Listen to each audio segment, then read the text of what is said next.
Hey guys, welcome back to the channel. This is story about what if Tsunade decided to banish Naruto from Konoha to protect him from Akatsuki Part 1. Before I start, please do support for more amazing content and comments for Part 2. Do consider to subscribe my channel and share my video to your friends and check out the description as well. Let's start the video.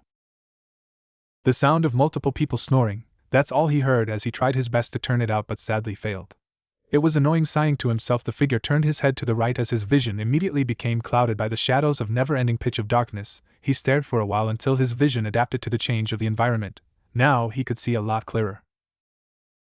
He was able to notice a few things now, like the ancient-looking brick wall that was illuminated by the light that mysteriously originated from the window, and the sight of thick yet rusty metal rods that went from the ground up to the roof of the room he resided in. He was unhappy with where he found himself, and also the fact that he was woken up by the noise his roommates were making. Already knowing that it was going to be impossible to go back to sleep, he sat up on his strong yet little mattress, stretching his limbs as he lay his feet on the ground. He was immediately greeted by the cold yet stony floor. He curled his toes as he felt the sand under his feet. The mysterious figure relaxed his hands by his sides as he released yet another sigh. He couldn't help it, he was tired of this place. He was immediately greeted by the cold yet stony floor. He curled his toes as he felt the sand under his feet. The mysterious figure relaxed his hands by his sides as he released yet another sigh. He couldn't help it, he was tired of this place. Thinking to himself, he could have listed 100 of things he'd rather use his precious time for, yet here he was in a stupid prison, accused of a crime he obviously did not commit. It made no sense. His fingers curled into a fist as he felt his anger begin to build up. He hated when this happens, and quite frankly it was a frequent occurrence. The figure stood on his shaky feet trying to escape, having a flashback of past events, letting out a laugh that felt empty. He knew it was already too late for that as he made his way towards the window in his room. He stood straight, reaching a good height of 6 feet 1 inch. The figure stood still, looking directly at the moon, almost as if they were having a silent conversation. The figure closed his single eye as he let the aura of the moon wash away his anger. He felt the nice breeze of the night blow through the window towards him as his usual vibrant, but now dusty golden locks danced with the wind. He opened his left eye to reveal a nice-looking blue eye that could be compared to the morning sky. He let his lips drop into a slight frown, an action which his other facial features seemed to flow with, including the marks on his face which strangely resembled whiskers. It was now clear who the figure is, as there is only one person with blonde hair, blue eyes, or should I say eye and whiskers, a person by the name Naruto Uzumaki, a genin of Konohagakure no Sato. I really shouldn't be this surprised. I kinda expected something like this to happen to me at some point in life. To be honest, if it was the council who voted for me to be arrested, I would have expected it. But the Hokage herself, Naruto, thought, having grown up as an orphan who for some strange reason was hated by a large population of the village, including a large number of the higher-ups, as they don't know much about sealing or just choose to ignore what little knowledge they had, choosing to instead use him as a means to project their anger on past events. He did not know about the Kyuubi until he graduated from the academy. He couldn't help but feel that they were the reason why he was sacrificed. Yet they still had the guts to hate him and very rarely attack him. I mean, it made sense. The fourth sealed the demon in him to keep it from hurting them, maybe even others, and here they were hating on someone who had no say in giving up his normal life for them. Despite the third encouraging him, that making them see him as himself rather than the Kyuubi, Naruto felt like they were the ones that had to gain his recognition for all they did to him. Almost like he wanted me to subconsciously make them a priority, mused Naruto. If that's the case, he wanted to ensure my loyalty to the village and its inhabitants. Naruto thought, haha, I don't think the old man would do such a thing. Deep down he knew it was possible. After all, the third did lie to him about the reason the villagers hated him and his family. Seeing where his thoughts were going, Naruto decided it would be best to think about this later. After all, he didn't have a lot of time to kill here. Quickly cutting where his mind was going to, maybe some other time, thought Naruto as his mind began to move toward how all this happened. He sighed again to gather his thoughts. The pain of knowing that the people you trusted the most, the ones who you believed would always have your back, but yet they end up betraying you, that's what hurts the most, Naruto said solemnly as he let his mind drift away from reality. This whole chapter is a flashback.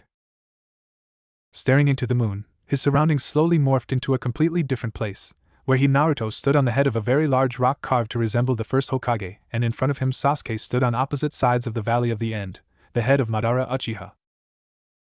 Remembering the fight wasn't what he wanted now, in his younger days he concluded that Sasuke was somehow manipulated into betraying them, their trust, friendship.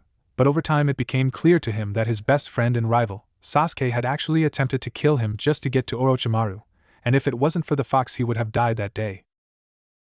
I have to end this fast. I'm losing so much blood and my body can't keep going on with this much strain, thought Naruto, looking at the hole in his shoulder and other wounds he had.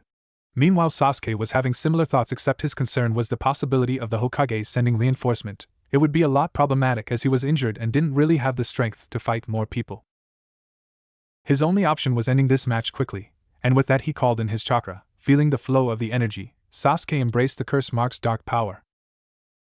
Naruto, seeing this, called upon the Kyuubi's chakra. Immediately he felt the rush of it flowing through his body. It was intoxicating, giving him the feeling like he could take on an entire army and not get tired, but he had to focus on what was ahead of him, his mission, and that's what he did. They stared into each other's eyes. "Let's end this. This battle, and all the battles we've had until now," Sasuke yelled, quickly calling upon the rest of his chakra to use the Chidori. Naruto stood still, closing his eyes, as he made a Rasengan in his good hand. They stood there, staring, until they both suddenly jumped forward, screaming. "Naruto! Sasuke!" Suddenly Naruto heard a beeping sound. Trying to ignore it, he continued walking, groaning loudly in annoyance. Having grown tired of hearing the sound, he decided to find its origin. "Okay, now where's that sound coming from?" he thought while walking in a house that looked like his, except it was somehow merged with the Hokage tower. He had been walking for hours, but he wasn't tired, which was weird, and so he decided to just use the window since the doors obviously kept pulling him into random weird places. Ignoring the increasing sound, he opened the window and looked outside, preparing to jump, but was greeted with a crazy sight. The building was huge. It was so tall that it would make Kyuubi look like a kid if he stood near it. Immediately realizing jumping would no doubt kill him, Naruto was about to close the window when his body suddenly went limp as if it had been drained of all its energy. Losing his balance, he fell backwards, hitting his head on the edge of the window before falling through the window. "Oh my god, Kami, save me," was all he could say as he tried to somehow move his paralyzed limbs in an attempt to stop himself from falling to his death. Naruto shouted as his body jerked forward. Breathing heavy, he looked around to familiarize with the environment. After taking calm breaths, he was finally able to stabilize his breathing. "Where am I?" he questioned with a puzzled look. Lucky for him, someone came by when they heard the noise he made inside. What happened from then was a total blur, as he was completely thinking about his previous mission. His stay in the hospital was not one that he liked, as he couldn't see his friends, train, eat ramen. He just stared at plain white walls for days and the occasional checkups by doctors, sometimes even Tsunade or Shizen. Time skip, 1 week later. Naruto currently was at Ichiraku Ramen eating his third bowl of ramen when a tall shadow covered his vision. Lifting up his head, he turned to look at it, and to his surprise it was Jiraiya. "Ero-sennin, what are you doing here?" Naruto said as he stopped stuffing ramen in his mouth. "What do you mean, what am I doing here? I obviously came to see how you're faring," Gaki replied Jiraiya. Not trusting him, Naruto asked, "Is that all?" Watching him shake his head, Jiraiya decided he should just tell him the reason. "After all, he wasn't going to lose anything. To be honest, when I heard about your condition after the mission, I was a little bit worried, so I came to see how you were recovering.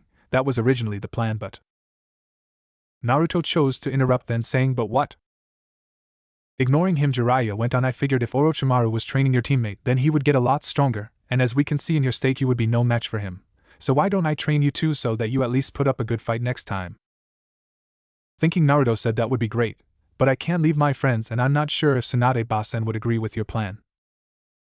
Expecting something like this, Jiraiya said, "Don't worry, I talked with Tsunade-Heim about it. She was okay with it, and don't worry about your friends, you would still see them.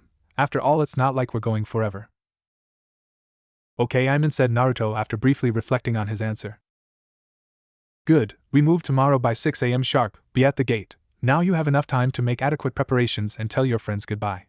That's what Naruto spent his last days in Konoha doing, along with packing for the journey. Time skip, 6 a.m. the next day.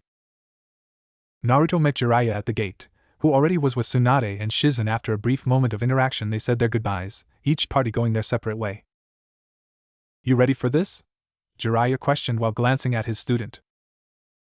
Looking back at the village towards the rock-carved faces of their previous leaders, Naruto stayed silent for a while as he tried to come on terms with the fact that he won't be seeing his home and friends for a while. Silently vowing to return a lot more stronger, Naruto balled his fist while calming his nerves. "Yes," Naruto replied firmly with a serious look of determination. Feeling a bit of pride in his student, Jiraiya nodded his head, and so Naruto and Jiraiya strolled out, signaling the beginning of their journey. Flashback. The silence was beginning to irritate Naruto, They had been walking for quite some time, and neither him nor his sensei had said anything to each other or at least tried to start up a conversation, so Naruto, being the one who hated the silence, spoke up. "Hey Ero-sen, and where are we going, and when will we get there?" asked Naruto, curious about his first training location.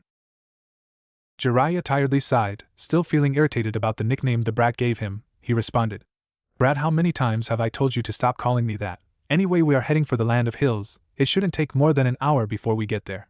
Naruto's reply was a simple HMN, as his thoughts immediately became clouded by what he expected the land of hills to be like. "I can't help it, you're a pervert," muttered Naruto. Jiraiya turned his nose up as if offended. "Geez, how many times do I have to tell you? I'm not just a pervert, I'm a super pervert," was Jiraiya's reply, looking like he won a gold medal in the Olympics. "Still a pervert to me," was Naruto's only reply as the two continued the rest of the way in silence. As Naruto and Jiraiya passed over the border separating Fire Country and Land of Hills, they were greeted by the view of a nearby town. Both grinned at the sight, though Jiraiya's grin scared the hell out of Naruto. On the other hand, he was happy they finally reached the village. Now they could explore or even begin the training. After entering the town, they set off to find a hotel. Luckily, it wasn't that hard to find. After asking random villagers, they were pointed to several, deciding to pick one that was cheap and kinda meets their needs, getting in their room and setting their luggage down. Jiraiya turns to Naruto and said, "I'm going out for a bit. I know you're eager to begin training, but it would be pointless to begin your training now since both of us are kinda tired from the journey, so why don't you use the time to familiarize with the village? In the meantime, I have some work to do," he concluded, adding a perverted grin. Yeah, go on and do your research," said Naruto with obvious sarcasm. As Jiraiya was leaving to peep on the unsuspecting women at the many hot springs, Naruto decided he wanted to see the village more, and he too left the hotel to explore. Flashback end. "Wake up, you lousy pieces of shit, there's work to do," shouted a guard in the prison, immediately breaking Naruto out of his flashback. Another guard walked the hallways with his metal baton, hitting the bars of every cell, making a loud noise. This served its purpose in rudely waking the occupants up. Reaching Naruto's room, he smiled. "Seems we got an early bird, fellas," the guard said while stretching his hand on the side of the wall. He then said, "I see your cooperation was not a one-time thing. Keep that up and we won't have to use that on you." Then he turned around and immediately started the daily roll call routine. It lasted for some time, but when they were done they continued their day, which consisted of cleaning up, breakfast which was done under tight supervision. Now Naruto and the other prisoners stood in front of the guards as another guard directed them to where they were given either shovels, pickaxes, and wheelbarrows. Naruto was given a pickaxe and directed to the mines. He sighed. Having been doing this for a year now, it's obvious anyone would be tired of the same daily routine.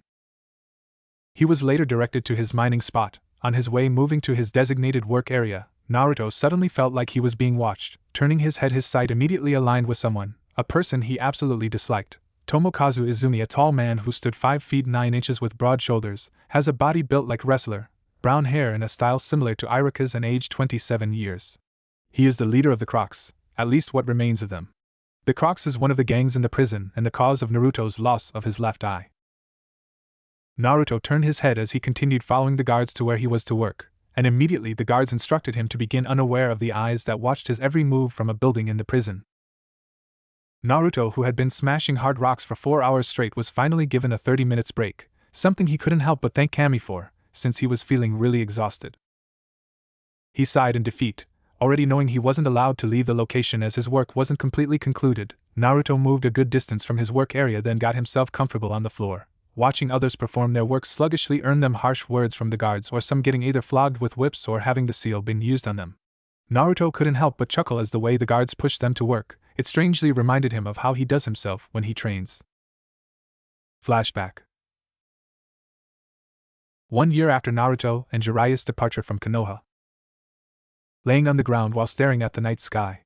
This was something Naruto often found himself doing constantly whenever he trains. Sighing tiredly, Naruto couldn't help but think about something that had been bothering him. It's been a year now and Ero-Sennin hasn't taught me anything reasonable. All he does is either train me to be able to use the Rasengan with one hand or controlling the Kyuubi chakra, which is nice as using clones slows the speed at which I can perform the attack. Also, there might be times where I may not have chakra for both clones or Rasengan, but getting frustrated, he said, at this rate I would never reach the point where I don't have to rely on the Fox chakra. I may not even be able to beat Sasuke too. This was something that worried Naruto over the year, and he needed to handle it. So sitting up and going into a thinking pose, he decided to think of the areas he sucked and excelled. After a very short time of assessing stealth, basic survival art, he said soberly, "That's not good at all. How the hell have I survived this long with only basic skills? He mentally screamed as his mind was trying to figure out this strange phenomenon. Pausing, he tried to look at some of the perks he had and his conclusion. QB, it heals me from nearly everything. I'm basically immortal, and with my chakra as high as it is, I can spit jutsus for hours without feeling a drain in my reserves. At least that's what Erosenin said. I also have a lot of stamina too, which is good. Going silent, he analyzed everything, then he said, so basically I need to improve my physical attributes by a lot. Taijutsu, chakra control, genjutsu.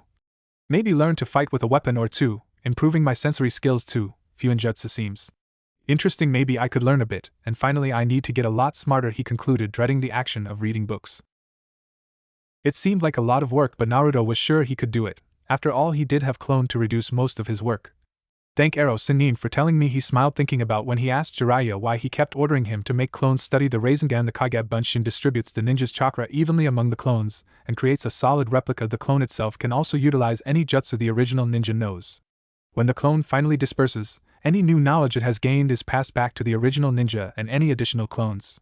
This makes Kage Bunshin an excellent training method, if the ninja has the chakra capacity and stamina to maintain the Kage Bunshins for an extended period of time. This allows you to essentially reduce the time it takes to train and learn with each clone. However, it does not transfer any physical attribute to the original, so the original needs to do that himself, Jiraiya said nonchalantly, while adding, didn't you notice this? Then all he could hear was the sound of Naruto's brain popping in excitement. Getting up from the floor, Naruto had set his mind up on what he should do. Now he was going to plan how exactly to progress. It took him some minutes to reach their room in the hotel. Wasting no time, he immediately made 5 clones, and using henge they turned to random strangers he had seen in the village, sending them to find things that would be needed for his training. Naruto himself relaxed. Time skip 45 minutes later. What took you guys so long? Naruto said to his clones as they walked into the room, dropping the bags of things they bought. It's not like everything we needed was just at one place waiting for us, you know, replied one clone in annoyance before dropping flat on the floor. Yep, he's right, I had a hard time finding some things too, replied another. The original Naruto said, yeah, I understand. At least you guys found everything. Some nodded while others shook their head. Frowning slightly, he said, whatever we have we can manage, so he dispersed them while creating new clones under henge to go over the library to read. He instructed them to read each book till they were sure they understood them, not just covering many books but forgetting everything later on, while he rummaged through the bags. To his luck, he found a basic taijutsu scroll, training ways, kickboxing fighting style scroll, basic to advanced workout guide, meditation for beginners, and a book on survival for dummies. He was a bit unhappy, but the fact that his clone found a dojo where he enrolled to learn basic kenjutsu eased his mind, and so he decided to create a schedule to fit with the training Jiraiya gave him. His training schedule: 6 a.m. to 8 o'clock physical training with weights, send a few clones to read in the library for the day. 8 a.m. to 11 o'clock Rasengan training, clones work on survival training. 11 a.m. to 12 p.m. rest, then meditate. 12 p.m. to 3 p.m. Naruto and clones learn kenjutsu. 4 p.m. to 6 p.m. taijutsu. His schedule was good, but had flaws as Jiraiya starts training him whenever he wakes up, and the training to control Kyuubi's chakra was something that happened randomly, so he did not have a specific time or date for when he would train in it. But it was progress. By the end of the year he was able to complete the basic taijutsu scroll. Survival guide wasn't really a problem since he was already good at stealth and trap making, thanks to his pranks. It did help him know what's consumable and dangerous to eat. Descent progress in kenjutsu, close to no progress in meditation. Out of them all, the book reading part was the hardest. Flashback. 2 years after Naruto and Jiraiya's departure from Konoha. Naruto was looking forward to resuming his secret training as he was recently able to buy a complete guide of sealing for dummies, chakra control from basic to advanced, and some book on sensory skills for shinobi. Right now he and Jiraiya were making their way towards the land of hot water. They had been to numerous places like the land of tea, land of bears, the land of waterfall, and others. His training had been really fruitful though. To Jiraiya he still had a hard time controlling the fox, and the Rasengan remained the same, but right now Jiraiya suggested he works on chakra control and maybe elemental control too. It was really good since he had plans of working on chakra control. Right now he couldn't wait to reach there so he could get started. A loud annoying voice interrupted his daydream. Hey you there, you've been resting for a long time, your break's over now, get over here and get back to work, said some random guard. Hi, responded Naruto loudly as he stood up, switching roles with the other person who was working his spot. He then started breaking the rocks into small stones as others mounted the stones into wheelbarrows. Sighing to himself, he already knew it was going to be a long day, and with that bastard Izumi constantly glancing at him he could not afford to slack. as maybe this time it could result to his death. Time skipped several hours later. Finally, they had completed their work for the day. Now all they had to do was take a bath, and then they were free to rest. Walking to the bath, which is a large room tiled from top to down with multiple showers with little soap holders near each of them, Naruto stripped of his clothes, folding them and dropping them on a bench. He then walked to an empty shower where he let the water wash away the filth from his body. Stretching for the soap that was beside him, he lazily scrubbed himself clean. He enjoyed the water. It feels comforting and even reminds him of when he was learning the water walking exercise. I fell in the water so many times, I even started disliking you. Now here I am seeking comfort in you, he thought as he continued to rub himself with the soap. Flashback. 2 years away from Konoha, continuation. He had finally gotten down the leaf exercise merged with water walking, and although he was happy, his control wasn't at its best. Still, it was a lot better than before. Even Jiraiya said that it was really good at that, as complete chakra control wasn't needed. It also helped that now he could make the Rasengan with one hand or both hands at the same time without clones. But the fact that it took him the whole year to get his control that good even with clones bummed him. At least his other trainings were successful now. He could sense chakra easier, but not if the enemy is very far from him. His elemental training was perfect. He could rip leaves to shred, even bricks and other things, just for the fun of increasing his control of the element. But in all, his biggest achievement is the knowledge he got from reading. Most times the clones got upset and refused to do it, or they got distracted by something, but finally he could proudly say he was no longer stupid. Fuinjutsu was also going good, but it was obvious after reading the basic that it is something you use your imagination to strengthen. That's to say, if you have a weak imagination, it would only limit the amount of things you can do with seals. Meanwhile, while Naruto was daydreaming, the bathroom was getting heated. Many people saw Izumi and some of his goons come in, and sensing something bad about to happen, they quickly dispersed, leaving Naruto and some few who were slow to run inside. Well, look what we have here, boys. We got ourselves a lost Uzumaki, Izumi said, drawing Naruto out of his flashback. I almost feel sad for what we're going to do to the brat, almost some random thug said. Haha, anything to make the Crocs the most feared gang in Hozuki Castle, said some other thug, slamming his fist into his palm. Naruto, noticing the bathroom condition, turned to Izumi and said, "And what can I do for you, Izumi-chan?" and his little harem army grinning at the furious crowd of thugs, knowing his plan to anger them worked. Not much, just something along the lines of dying, though knowing you we would have to forcefully do that," replied Izumi, trying to hide the anger at being called gay. "Sorry, but I'm not really ready for that just yet," Naruto replied while looking at the thugs, noticing they were only 7 along with Izumi, making them 8 in total. Ha, the boys have been preparing for this for some time, and unlike last time we're not going to fail," Izumi said, shifting backwards as the thugs surrounded Naruto. "Trying to keep me entertained, Uzumaki." Izumi, though happy that Naruto did not just surrender himself to them. Naruto frowned, knowing the only way out is either he dies or they die, so he strengthened his resolve, deciding to come out victorious. Getting into a boxing stance, which was him spreading his leg while one hand curled into a fist, the other folded, gripping the soap, he stared, waiting for them to charge, and like the fools they were, they did. The thugs rushed in order to inflict pain on him, and after 2 steps in, Naruto threw the soap on the floor as it slid towards where one thug stepped on it, falling to the ground while dragging another with him. Lucky for the other thug that was dragged down, he was able to fall on his hands. The other fell, smashing his head on the ground, opening his skull, instantly killing him. But his luck fell out when Naruto rushed him and stomped his neck hard with his feet, breaking it. Naruto was then tackled by another thug, hitting his back into the wall, injuring him and leaving a crack on the tiles of the wall, as the thug proceeded to punch his stomach rapidly with as much power he could muster, hurting him. Naruto was breathing heavily from the adrenaline rushing in his veins and from the pain of both the punches and wall slam. It took him a lot of strength to lift up his hands, dropping it with all his strength, allowing his elbow to crush the thug's spine, weakening him. Naruto then slammed the thug's face into the shower handle with so much force that it passed through his eye socket. Even his head hit the tiled wall, cracking it. The body of the thug went limp as blood came gushing out, staining the floor, signaling his death to both his teammates and those watching the fight. Izumi and the other thugs watched in horror as their teammates were killed before their eyes. "He killed Harasaki. Katayama and Furuhata killed that demon for what he did to the others," shouted Izumi, losing his cool. The other thugs rushed at Naruto, throwing punches and kicks like psychos. It was unavoidable. Naruto was getting beating, and he wanted to end this fight too, so ducking under a direct punch to his face by another thug, Naruto threw a punch to the thug's throat, letting the thug grip on it while coughing violently. Naruto moved around the falling body as another thug threw a kick which hit him on the left side of the ribs. Naruto gripped the thug's leg as he pulled him to the floor, hitting his head on the tile floor. Fuck, Naruto chanted mentally as he continuously slammed the thug's head on the floor. Blood rushed out of the thug's battered skull with every hit. Naruto was angry at them, at his friends, at Konoha, and he was taking his anger out on them. Not seeing another thug, which was the last, the thug tackled him from the back. Naruto was now on the floor when the thug tried to put him in a chokehold. Izumi, seeing that the thug was successful, rushed and started kicking him in the ribs to weaken him. It was working at least for a while, but the thug was losing his hold on Naruto, and Izumi noticed it as he started backing away. Naruto moved his head with so much speed forward, then moved it backwards, head butting the thug in the nose, making him release him to nurse his now broken nose. Naruto shakily stood up, ignoring the bleeding thug as he set his eye on Izumi. Shakily balancing himself on his feet, Naruto walked towards him. Izumi looked towards Naruto and glanced at all his fallen men in fear, saying, "Demon, stay back."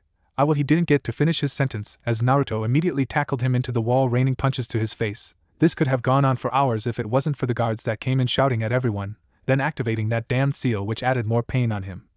And with the condition Naruto was in, he simply couldn't handle it, so his body dropped, signaling him passing out. The final thought going through Naruto's head as Naruto lay on the ground looking at the blurry sight of the broken and bleeding body of Izumi was, what would she think of me if she saw this? Then his eyeball rolled up his skull and his eyelid closed. Earlier that day in Konoha, 5 figures walked through the gates of Konoha, 2 of them talking while the others followed closely, listening to the conversation. These 4 people were the members of Team 8 along with Akamaru. They were just returning from a successful mission, which, although not really dangerous, was quite taxing. "I'm really disappointed we didn't run into any bandits or enemy shinobi," complained Kiba. Which earned him a response from his other teammate Shino HMN. "If we did encounter some resistance, you would just complain about how easy it was taking them down." Kiba knew what Shino said was true, but he still couldn't help it. "At least it wouldn't have made the patrol that boring," Kiba muttered, signaling the end of the conversation. Finally reaching the gates, they stood with the guards while clearing themselves for entry into the village. This was standard protocol for all ninjas returning from missions. Turning to her students, Kurenai dismissed them while she shunshined to report the mission details to the Hokage. Finally free," Kiba said the moment Kurenai left. Turning to his teammates, he said excitedly, hoping they could hang out for a while. "So what you guys gonna do now?" Shino, giving a thoughtful reply, responded. "I don't know, but I'm sure by the time I reach home I would have figured something out." Kiba turned to the last member of their team, who had been a lot quiet. "What about you, Hinata?" he said, giving her a smile. Shino, seeing this, turned slightly to show her he too was interested in what she had to say. She kept quiet for some seconds, gathering her thoughts. She replied, "I'm going to take a nice bath. Maybe a nap, I'm a bit tired." Then quickly saying to them before Kiba could suggest anything else, she said, "I should go now. We'll see you guys later." Turning from them, she began walking away. Kiba let out a sigh, feeling bummed up from her reply. Letting his shoulders drop, he was thinking she's been like this ever since Naruto got jailed and his secret got out. She hardly spends time with anybody, even us, when we're not on missions, and if anyone tried inviting her out, she would just turn them down, saying she had things to do. It's like she is distancing herself from us.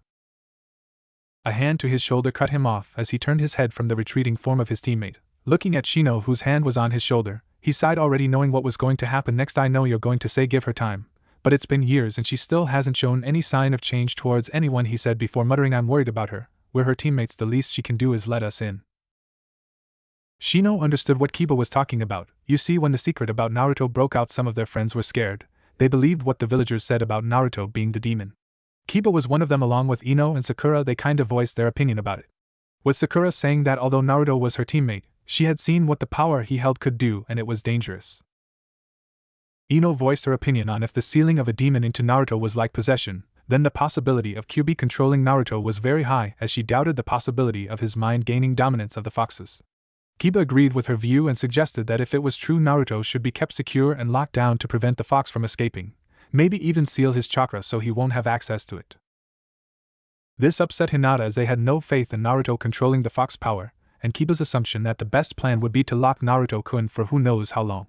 Sure, that was basically what Tsunade did, but hers was different. Kiba suggesting his friend, someone they grew up with, spend the rest of his life locked up, made her angry.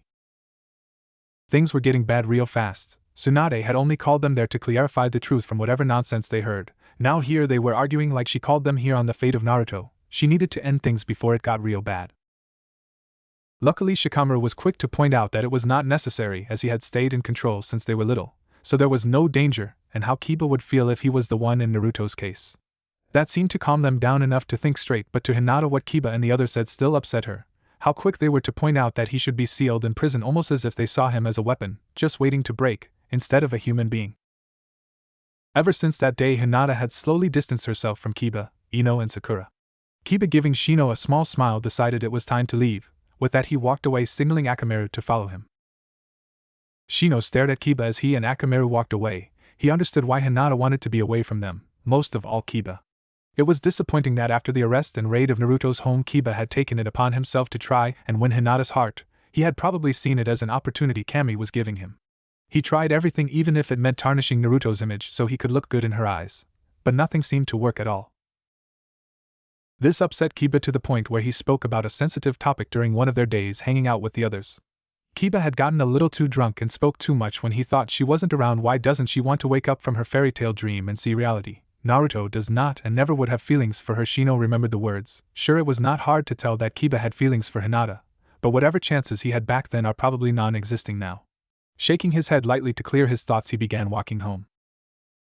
Meanwhile, with Hinata, the journey to her apartment wasn't long, but it was rather uneventful. This pleased Hinata as she wasn't ready for any unnecessary company. Arriving at the apartment, she opened the door, letting herself in, studying her environment to make sure everything was the same way she left. Satisfied, she made her way to her bathroom, which, although small when compared to the one she had in the Hyuga clan house, still fulfilled its purpose. Filling the bathtub with water, she then went to her room where she discarded her sweaty clothes. Before going into the bathroom, she stood in front of her mirror where she inspected herself for some minutes, then she got slowly into the tub. Adjusting herself till she felt completely relaxed, she leaned her head back while closing her eyes as she let herself drift into her thoughts. So much had happened over the past few years that Hinata wanted to reminisce on, kinda like a bumpy ride, and it seemed like the main cause of these random events seemed to be tied to something, or rather someone. Naruto-kun, Hinata whispered, remembering everything about him, from his cute smile to his beautiful eyes. It always made her feel giddy just by thinking about him.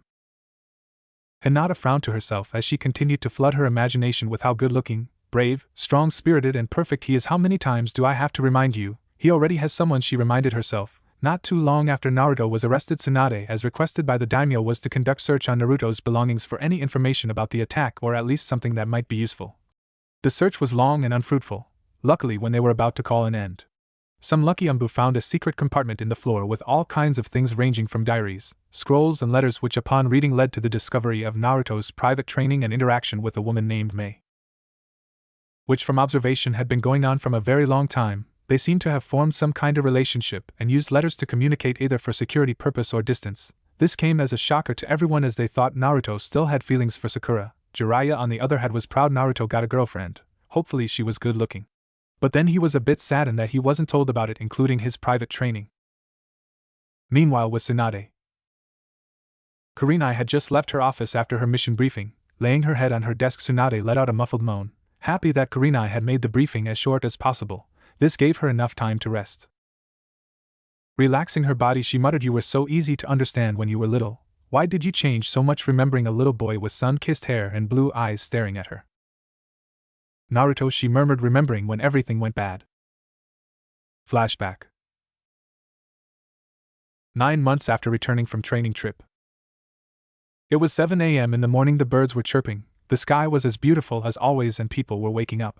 Tsunade Senju, on the other hand, had been working in her office for what felt like hours now. Feeling exhausted, she was about to relax her head on her desk for some minutes when Shizen burst through her door, yelling, Tsunade-sama, you have to see this.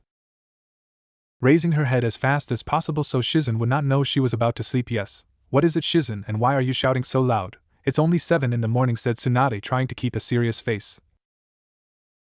Sensei, a letter. It's from the Reikage. Before she could go on, Tsunade replied. Reikage, what does he want? While looking bored. Pushing the letter to her, read it was all she replied. Grabbing the opened letter, Tsunade took one last look at her student, who seemed to be shaking either with fear or excitement from what's in the letter. Looking at the letter, she was surprised with what was written inside. Reading it more, Tsunade's shocked expression turned to one that showed complete worry about the person the letter concerned. He would never do such a thing. This has to be a mistake, was all she could think. This was bad. Something like this could start something big, maybe even war. This has to be some kind of joke, Tsunade said, trying to be calm while standing up. I thought so too, but apparently the signature of the Reikage at the bottom states otherwise, Shizen replied. Thinking on how to deal with this, Tsunade came with a conclusion. Shizen, call a meeting with the council and elders, tell them to be in the meeting room by 1 p.m. sharp. With that, Shizen bowed before turning, walking away to do her job. 1 p.m. Council Room. The council room, which was made up of clan leaders, civilians, and the village elders. These leaders were made up of Tsum Inuzuka, Hayashi Hyuga, Shibi Aburame, Inoichi Yamanaka, Choza Akamichi, Shikaku Nara, the civilian section being filled by certain merchants and high political figures, which was led by none other than Mabui Haruno. The other two elders were Koharu Yudikane, Hamura Mitokado, and Danzo Shimura. Tsunade being in the middle of both of them.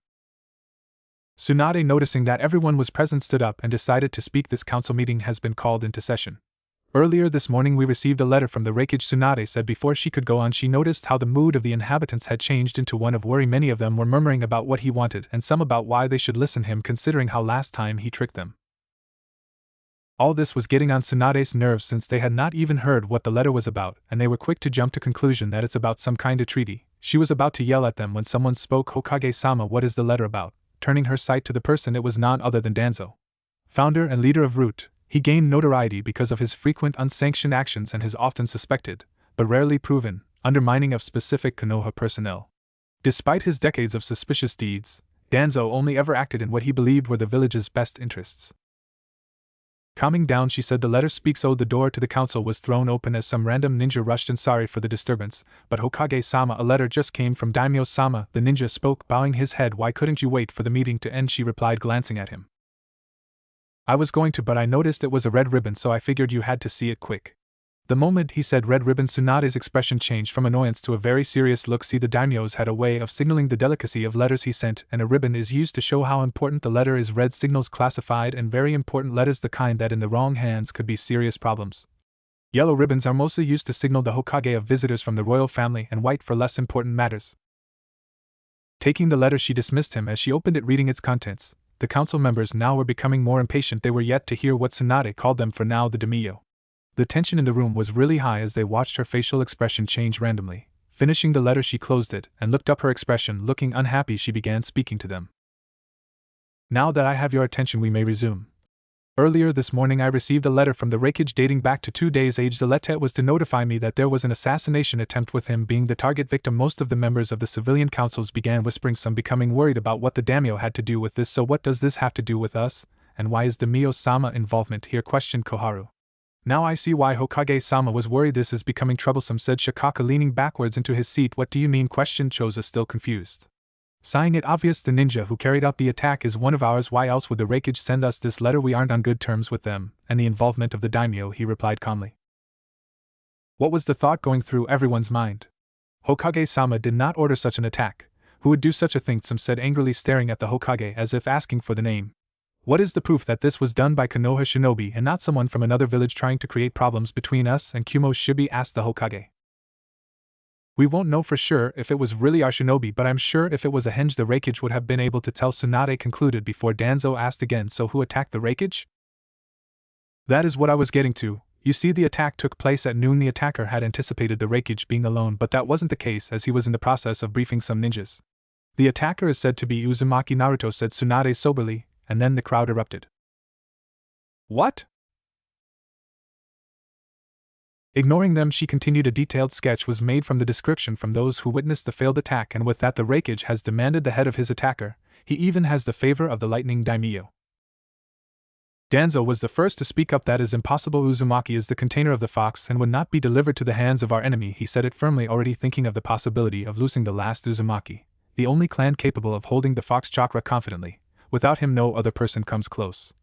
That is unless Konoha wants to change Jinchurikin every 10 years interval, which rather than help would only serve in reducing their manpower. No, this was not an option. I say we give them what they want. Konoha cannot stand going to war with Kumo. It would weaken us much more than we already are, some random civilian council member said. This caused a disagreement which went on, with most of the civilians suggesting Naruto be beheaded. After all, he committed a crime that can possibly cause a war between the village and Kumo, ruining their peacetime. Some even said that a new child can be used to hold the fox, or better yet, let the fox die too, since letting it stay alive is dangerous. The shinobi side were against it, most saying he was a great asset to the village, and none wanted to burden their family or clan members with holding the fox. Enough! Yelled Tsunade, breaking the argument. She was already angry about what she had to do. Now this childish quarrel. The Reikage demanded the head of Naruto, and with him being the Jinchurikin of Konoha, a military asset, the decision does not fall on the council or Hokage but daimyo to make, which is why we have a letter from him. He says he has been informed of the situation by the lighting daimyo that the Jinjurikan of Konoha is to be jailed until he is either found guilty, or he deems him worthy of release. How does he already know of the news, Hokage-sama, when you are just hearing of it today? Hayashi asked the Hokage. Daimyo-sama has been in Hot Water Village for the past 4 days. It's possible the lighting daimyo knew and sent a letter to him about the situation. The Reikage possibly sent his letter the day of the attack, as it would explain why it reached here quicker than Daimyo-sama's. Tsunade responded while looking at the council.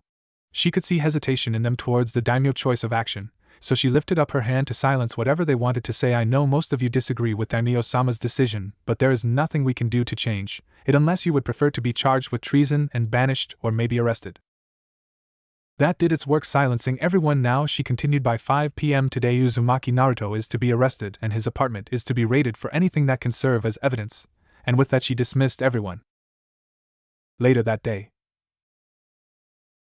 sighing, Tsunade rubbed her forehead with her palm. She still could not believe she was about to arrest Naruto.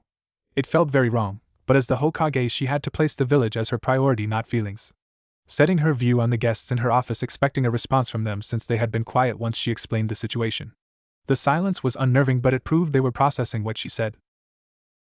So how long do you think it will take before we can go get him out? Asked Sakura to Tsunade. It shouldn't be more than a couple weeks before we can either prove his innocence or find whoever framed him, she says. Hokage-sama, are you sure this is the only option? Naruto is not going to be happy about this, stated Yamato. It's the only conclusion I can come with. I'm sure Naruto would understand once we explain it to him, said Tsunade seriously before turning her gaze to an umbu that just poofed. Hokage-sama, Uzumaki-san is on his way here, he spoke, bowing slightly. Good, you are dismissed, she replied. Meanwhile she was thinking, now comes the hard part. I hope the others act believable enough. It wasn't long before Naruto arrived. Given permission to enter, he was greeted with the sight of Yamato leaning on the wall of the right-hand side of Tsunade, who had a serious look plastered on his face. A couple inches to his left was Sakura Haruno, the second apprentice to their Kage Tsunade Senju. She had a look of worry. To her right stood Sai with his usual facial expression. Off to the far right was Kakashi Hatake, who had the same look of seriousness as Yamato in his one visible eye. Between them all stood Naruto Uzumaki. Standing at Tsunade's left is her first apprentice Shizun, who could be seen holding her pig Tuntun with an expression similar to Sakura's.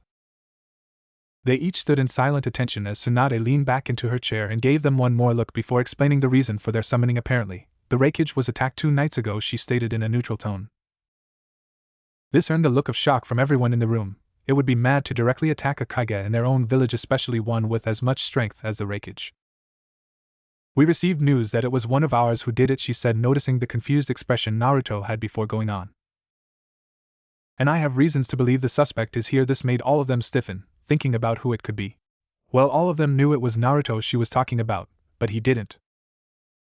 That's impossible, Bachan. None of us would do such a thing, Naruto responded with seriousness, as he looked Tsunade in the eyes. Funny you would say that, because Kumobikure sent us pictures of the attacker. She then removes 2 papers from a drawer in her desk and slides them across, revealing 2 badly drawn faces of Naruto on wanted posters. What, you must be joking, Tsunade Bachan. He was quickly interrupted by Tsunade. You think I did it? I didn't do anything, exclaimed Naruto, trying to wave it off with a forced laugh, thinking this was a prank. 3 jounin from Kumobikure, and the Reikage himself identified you, she said with a tone demanding his attention. At this point Naruto's jaw could have hit the floor with this much shocking information being sent his way all at once. No way! Yelled Sakura from the back. Naruto would never do something like that. She continued with just as much shock as Naruto. There must have been a mistake, Tsunade-sama. Silence! Yelled the Kage.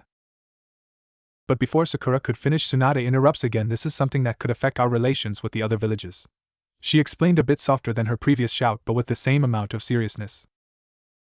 Sakura remained silent after hearing this, not wanting to make things worse. It wasn't me, Naruto yelled desperately as he turned to face his sensei Kakashi-sensei. You gotta believe me.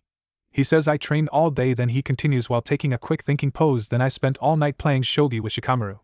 He finished, hoping they believe him. Naruto, until you're proven innocent you will be detained, and don't worry, the identity of the prison would only be known by me, said Tsunade, gaining back his attention. I'm telling you I didn't do anything, Naruto yelled again, getting really nervous. This is some kind of plot to get me away from the village, he says, waving his arms around in panic. Enough, yelled Tsunade, and as if on cue Naruto drops his hands into a familiar sign. Kage Bunshin. No, he never got to finish his jutsu in time before he hears Mokuton Shishuru from Yamato as beams of wood erupts from the floor and wrap themselves around Naruto's neck and arms, while it also creates a cage around him. Hey, wait! He yells as Tsunade hops over her desk and places a seal on the cage, keeping him in place. As she finishes with the seal, she also reaches inside and removes Naruto's Leaf Village headband before taking a step back from the cage. It wasn't me, he pleaded from within his binds. Take him away! The Lady Hokage yelled, and on cue several Leaf Jounin enter through the doorway and lift his cage. I didn't do anything, he yelled one last time before the Leaf Shinobi carried him away. Moments after he was gone, everyone in the room let out a sigh and they looked between each other. That was harder than I thought, said Tsunade, walking to her chair as she slumped back into it. Hey, did I do alright? Asked Sakura frantically. They each stopped and looked out the window of the office to see Naruto being carried off through the village. As this happened, groups of civilians could be seen cheering from the sides of the road and from within their homes that the demon was finally being taken care of. Yamato frowned his face as at the sight. Honestly speaking, he felt like this was a bad idea, but then again there was no other option. I hope he doesn't get upset about this, said Kakashi thoughtfully, with the others thinking the same. Flashback end. Her initial plan was to prove his innocence, but that became harder to accomplish when the hidden panel in his apartment was found. With his diary talking about his secret training, Tsunade was forced to believe that Naruto was hiding something more to himself, or if he betrayed the village. It seemed possible from the way he talked about this Mei woman, constantly stating how he missed her. Apparently his body hungers for her touch. It was written in one of the letters, and how he would do anything for them to spend at least some more time together. At the end of the day, they were at 3 conclusions, which were: 1. Naruto knew they were going to search his things and already discarded the evidence. But then if he had enough time to burn or throw the evidence away, why didn't he run, and why leave the letters and scrolls behind? 2. He got sloppy during the assassination, making sure he wasn't seen, or underestimated people finding his hidden floorboard. It made sense, as the floorboard was well hidden, that the only way they found it was by pure luck. 3. The possibility he did not commit the crime. It was impossible to believe, because they were people who spotted Naruto leaving the office of the Raikage, some civilians, even ninjas, and if it was a henge then the other ninjas would have noticed it, but all he recorded doing that day in his diary was training and playing shogi with Shikamaru. To which Shikamaru stated he and Naruto played till 9 p.m. This was countered by another person saying Naruto was skilled in Kage Bunshin, so there was a possibility of Shikamaru playing with a clone, while the original himself carried out the assassination attempt, and Naruto could have made his clone write what he did in the diary while removing the anything of the attack, but then to hold a jutsu from that distance even for minutes would possibly drain him. And with the cover-up of having exhausted his chakra from training would seem believable. Luckily, a month after Naruto was imprisoned, Tsunade received a letter from the Kusagakure, Hidden Grass Village, that mentioned someone seeing Naruto around the village the day of the attack. Now Tsunade had a reason to believe he was framed. What confused her was why Naruto of all people to impersonate. If you wanted to give Konoha a bad reputation, you should at least pretend to be someone with a higher status in the village, like a clan head, and what concerned her the most was the fact that he was technically jailed in Hozuki Castle, a shinobi prison in Kusagakure that's jointly run by all villages. It's easy breaking into, but breaking out is basically impossible. Tsunade had to not only find the real culprit but also keep an eye on Naruto. Meanwhile in Kirigakure, a woman sat in her office deep in thought, her mind clouded with one very special person. It's been years since I last heard from him. I wonder if he's okay, Mei thought. Ever since she heard of his arrest she has been upset and worried. The prison wasn't even announced, so she didn't know where he was to even visit him, so she decided to keep tabs on Konoha. Maybe the prison name might slip out somehow, but so far no progress. Feeling her mood dampen, she tried to convince herself everything was okay. I'm sure he's doing just fine, but when I see him next I'm going to show him just how much I miss him, she stated loudly, smiling slightly. Looking at a piece of paper on her table, she frowned after reading its contents. Folding it in her palm, the paper went ablaze as she moved to take another report. She quickly picked it up once she saw who it was from, silently praying that it contained good news.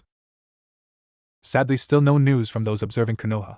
Honestly, it was getting annoying how Konoha was keeping this information really private, but she wasn't going to give up. Naruto's body laid unconscious in the prison hospital, covered in bandages. The doctors had done their best to clothe his wounds properly. Meanwhile, in Naruto's mindscape, Naruto was staring at a rusty pipe that had some blue liquid dripping from it. He had been looking at it for some time now, and he still couldn't understand how this very place he is in now exists, and at the same time doesn't. It was weird, but then again, people spitting out fire from their mouth would be counted as weird too. Deciding to continue his journey, Naruto continued walking. He still could not help but wonder if everyone had a place like this in their mind. That would be interesting, he muttered while walking through dark hallways opening and closing doors as he explored looking for something. Luckily it didn't take him long as he arrived at his destination. A dark hallway similar to the others he had recently passed, except this one had only 5 doors, 4 of them were metal and looked rusty. With 2 doors at his left, and another by 2 by his right side. Then another door was straight in front of him. Captivated by this particular door, he ignored the others as he continued walking straight towards the object that stood in front of him.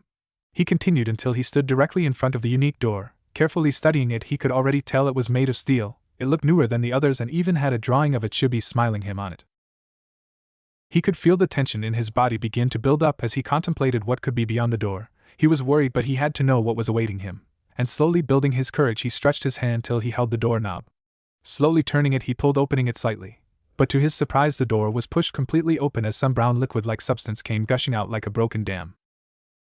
The liquid was so much that it slammed him into the wall as it gradually filled the hallway so fast, giving Naruto little to no time to react. He found himself drowning in his own thoughts as his vision blurred slowly. Thinking it was over for him, his facial expression dropped into a frown, knowing he couldn't do anything. So he closed his eyes as he went with the flow. "Excuse," a voice said lightly. Choosing to ignore whatever that was, he continued trying to relax, but this time he heard another sound, tap tap tap. It sounded like something light was repeatedly hitting something else. "Excuse me, sir," the voice said again. This time the voice sounded a bit louder, so opening his eyes to identify the source, he was surprised with what he saw. The whole environment he had been in had changed from that of a sewer to a decent-looking restaurant with people and other things. This was wrong and confused Naruto. What the hell is going on here was all he could think of before the voice repeated again, this time sounding annoyed. "Excuse me, sir." So turning his head from the cup of coffee he was staring at, he was greeted by the sight of a woman in a waitress clothes, who looked to be in her early 20s with brown hair she packed in a ponytail style. Her face was pretty average, though she looked kinda angry. Confused, his mind came up with one answer: find a way out of this situation, Naruto thought before coming up with what he thought was the best reply. "Sorry about that, I have a lot on my mind. How may I help you?" he said, giving her a nice grin, hoping she would take the bait. It worked. The woman gave a small smile and replied, "I can tell. I've been trying to get your attention for some time," quickly responding to clear the tension. "Sorry about that, it won't happen again, ma'am," bowing slightly to show he was truly sorry, something he learned from books. "No, it's okay, sir. You have been sitting here for some time now, and I wanted to know if there was anything else you wanted to order," she said, blushing slightly from embarrassment, as most of the customers turned their attention towards Naruto's table. Now that she mentioned it, he did feel kinda hungry. Coffee sure as hell wasn't going to fill him. "I would like some steamed rice, miso soup, and grilled fish," he concluded, smiling at her. "Would that be all, sir?" she replied, watching him nod his head. Then she bowed slightly before retreating to place his order. Waiting for his food, he decided to dive into what he had accomplished the previous years from leaving Konoha to secretly training, and he was proud to say it was a lot more than he expected. His personality even changed a bit. Once he started reading proper manners and some other things, that was both a blessing and a curse.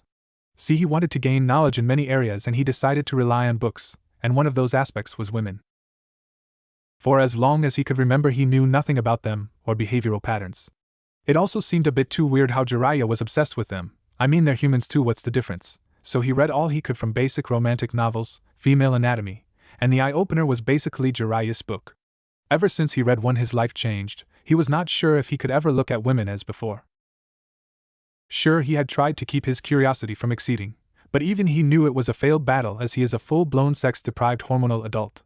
The smut unlocked emotions he didn't know he had. The more and more he thinks about romance, the more he gets depressed about his non-existing love life, which is not really something that makes him happy, with Sakura choosing Sasuke over him even despite his betrayal, which still upset him. Then again, it is not like he could forge a relationship with anyone from Konoha, as most of them hate him or see him as a dummy. But if there was a possibility, then his choices would either be Hinata or Tenten. Both of them are similar in the sense that they are both strong, nice, and care about their teammates. Sure, he hasn't spent alone time with Tenten, but when Lee got injured by Gaara, he could see the concern on her face. She even visited him numerous times in the hospital. Hinata, on the other hand, is really quiet. At first he thought of her as weird because of how she suddenly turns red and faints. But after reading those books, he kinda had a weird theory why, but he wasn't 100% sure how accurate he was.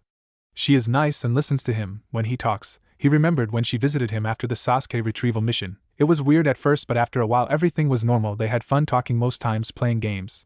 She even took it upon herself to make her visitation a consistent thing. Thinking seriously, if he was given the chance to date Sakura, he wasn't sure he would accept it. "Here's your meal, sir," the same waitress said, placing his tray of food on his table. Naruto, seeing this, broke from his thoughts as he muttered thank you, watching her walk back to the kitchen before putting his hands together saying itadakimasu as he began eating. 30 minutes later. Naruto had finished his meal, so he decided to find a secluded area where he could train with his clones. Luckily, that didn't take much time. Walking to the center of his soon-to-be training ground, he created 30 clones, telling them to separate into tens, each to practice his taijutsu, kenjutsu and fuinjutsu, while he, the original, removed his top, getting ready for some intense workout. He had been training for 4 hours, only taking few minutes break to relax. But now he was ready for his final part of the training, which was having a friendly spar with his clones. Dispelling the existing clones, he relaxed again for his mind to process the data.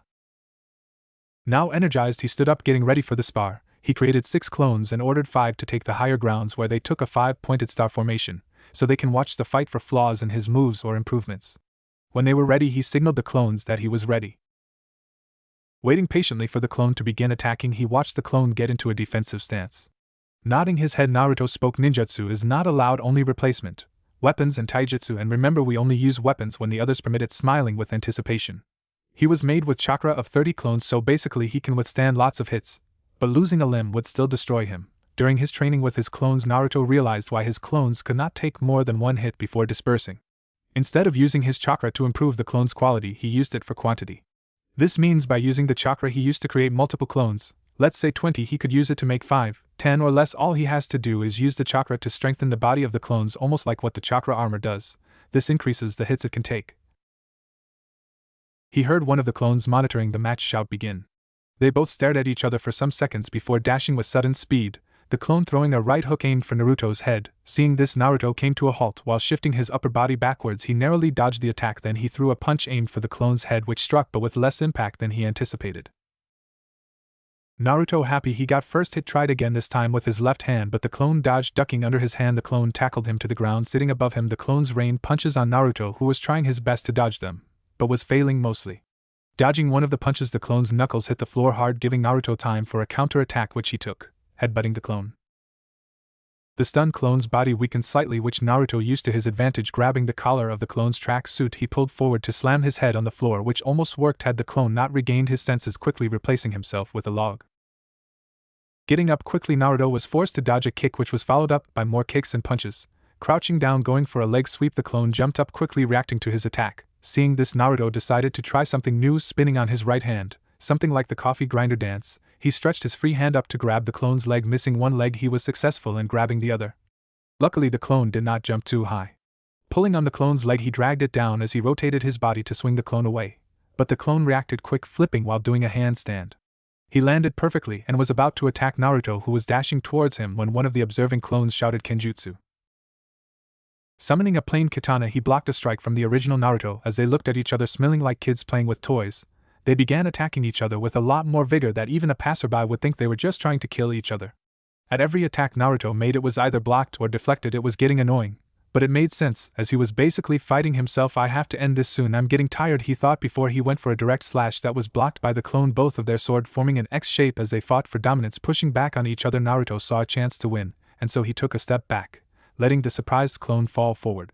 Moving the hand holding the sword forward, he quickly thrust it forward, stabbed the clone in the chest, which dispelled him. Looking down to the floor while trying to regain his breath, he heard the clones drop from the trees. Naruto sat onto floor, panting as they approached him. "So, how did I do this time?" he said, not bothering to look at who he was talking to. "Pretty good, considering you have been training since last night, and this morning too," one clone said, stating the obvious. "I have noticed that most of our attacks are too direct when using the kickboxing fighting style, and you did not use the other style. Any particular reason?" another clone said, which was followed up by the other's support. Raising up his head, "I felt using that style in a spar would be unnecessary, and about the direct stuff, that's how the style is. Remember, we made many alternative counter-attacks for whatever move the enemy chooses to use," Naruto replied while looking at the remaining clones before asking if there was anything else, which they responded no. "Well, if that's all, I'm off to the hotel. I need a nice rest. The rest of you can continue training on Fuinjutsu and Kenjutsu," Naruto said as he created 40 clones that were directed by the other 5 to where they would train. Seeing as he wasn't needed again, he left the training ground. Naruto had been walking for 5 minutes now, and for some reason his mind continued bringing up his previous thoughts. He initially expected his mind to shove the thoughts of his non-existing romance life aside for a longer time, but too bad it failed, Now it was all he could think of and he had nothing to distract himself. Coming to a conclusion to his problem was a bit troublesome, but it was either 1. Find someone to date and possibly marry real quick before he returns back to Konoha. Or 2. Go back to Konoha and remain single for life. Mentally laughing, it was obvious he would go with plan 1, but now how he would do that was the problem. It would be weird to just walk up to some random girl and start flirting with her, and the probability of him getting a girl that way was 50-50. He could also try attending social events, that seemed better and all, but he doesn't really have any connections here or know of any event being held. Paying attention to the surrounding ahead of him was a bar, stopping to think of if he could try something Jiraiya would likely use to pick up girls. Mentally laughing, he thought those only work if you're looking for a hooker or some weird chick who's probably a guy in disguise, he thought as he continued heading for the hotel. Walking past the door, Naruto was rudely shoved to the side by someone who didn't even care to apologize as he dashed past him. About to yell at him, he was hit by another person who followed after the other. Unlike the first one, this one decided to yell at him, "Watch where you're going, loser." This enraged Naruto, and picking up a little stone nearby, he aimed and threw it, watching as the stone hit the second guy on the head, instantly knocking him unconscious. Laughing, he dusted his palms as he was about to walk away before he heard someone laugh and say, "Nice shot." Caught off guard, Naruto replied thanks as he turned around to see the stranger that complimented him. His body stiffened, anticipating an enemy. Naruto stared hard at the woman who stood before him. Feeling slightly uncomfortable from his silent stare, she tried to lighten the mood, saying, "You know, staring at a girl is not always the best way to make a good impression." This snapped Naruto back to reality, as he apologized. "Don't worry about it. Besides, you're not so bad looking either," she said, giving him a small smile. Naruto blushed from what she said before replying, "Thanks, miss." Walking past Naruto, she replied, "May, and to be clear, I'm not going to attack you." Naruto was a bit surprised that she noticed his body tense up from her compliment. Honestly, he wasn't scared of her or anything, rather it was that she kinda snuck up on him without him sensing her presence at all. He rushed to meet her, and when he was beside her he said, "Sorry about that, your response just caught me by surprise." Smiling at her, he extended his hand. "My name is Naruto, and it's nice meeting you, Mei-san," he said as he waited for her to either take his hand or leave him hanging, which would have annoyed. He watched as she gently extended her hands to hold his. She replied, "No need for all that formality stuff, call me Mei or Mei-chan," she said, smiling cheekily. Happy that she accepted his apology, he decided he wasn't going to waste it. Besides, this served as an opportunity for him to gain more experience in talking with females differently. "Well then, I prefer you call me Naruto-kun," Naruto replied calmly. Meanwhile, his mind was screaming, "What are you doing? Don't say that," turning his thoughts off. "Well then, Naruto-you, and it's nice to meet you," Mei said after giggling at his failed attempt to fluster her. Naruto, trying to think of anything interesting to say that does not include Konoha or training, said, "You know, this the first time I have seen you in the village. Are you new or you're just visiting?" "I'm here on some business matters. To be honest, I just arrived in the village some minutes ago and wanted to get familiar. Maybe have some fun," Mei said as she looked at some of the shops beside her, unaware of Naruto gazing at her briefly. "There's tons of fun things you can do here. I'm sure you would enjoy your stay," Naruto said enthusiastically. This interested Mei, causing her to focus her attention as they continued their conversation. It had been 30 minutes of walking and talking Naruto and Mei had reached the separate roads to their hotel. Naruto said, "I had fun, Mei-chan, maybe we can hang out sometime," feeling bummed about their conversation coming to an end. Seeing this as a good opportunity to tease him, "Oh, like a date," she said while trying her best to look innocent. "D-date? It's not like that. I just really enjoyed talking to you, that's all, I promise," he apologized quickly before she became upset. "Relax, I was just kidding. I enjoyed our little conversation too. Maybe we can continue some other time," she said while turning from him. "Have a good night, Naruto-kun," she said before turning slightly, giving him a wink as she continued walking to her destination. Watching her walk away, Naruto sighed as he smiled, said, "Good night, Mei-chan," before walking to the hotel he stays. 2 days later.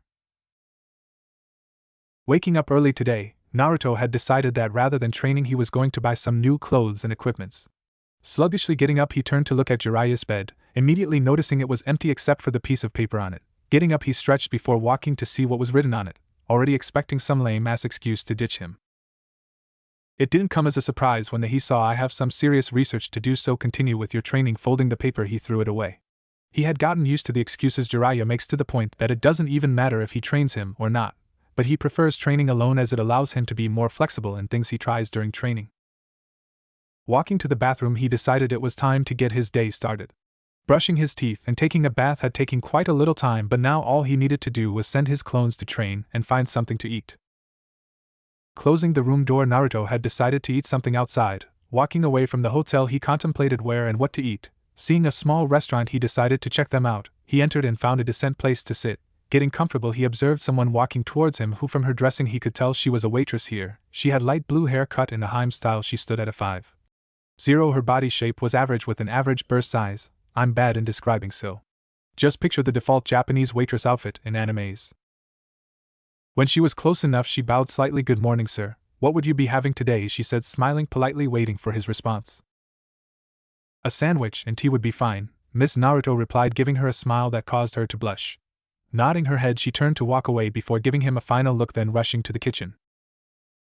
Naruto, not paying much attention to her, didn't notice her action as he was thinking about the fact that he had not seen Mei since that night. To be realistic, the chances of both of them running into each other was kinda slim. The village, although not as big as Konoha, was pretty big, with a very high population, and hoping to find her would be like looking for a particular grain of rice in the bag full of rice.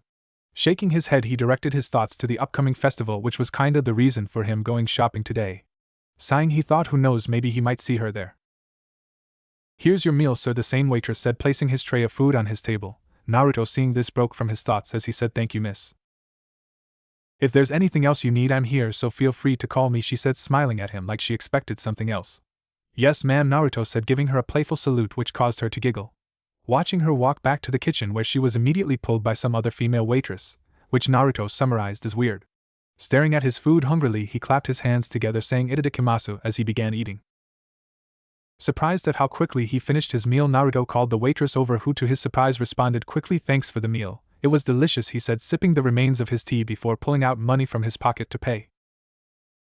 Thank you, hope you come back again, she stuttered a reply while blushing before taking the money from him, while bowing down slightly.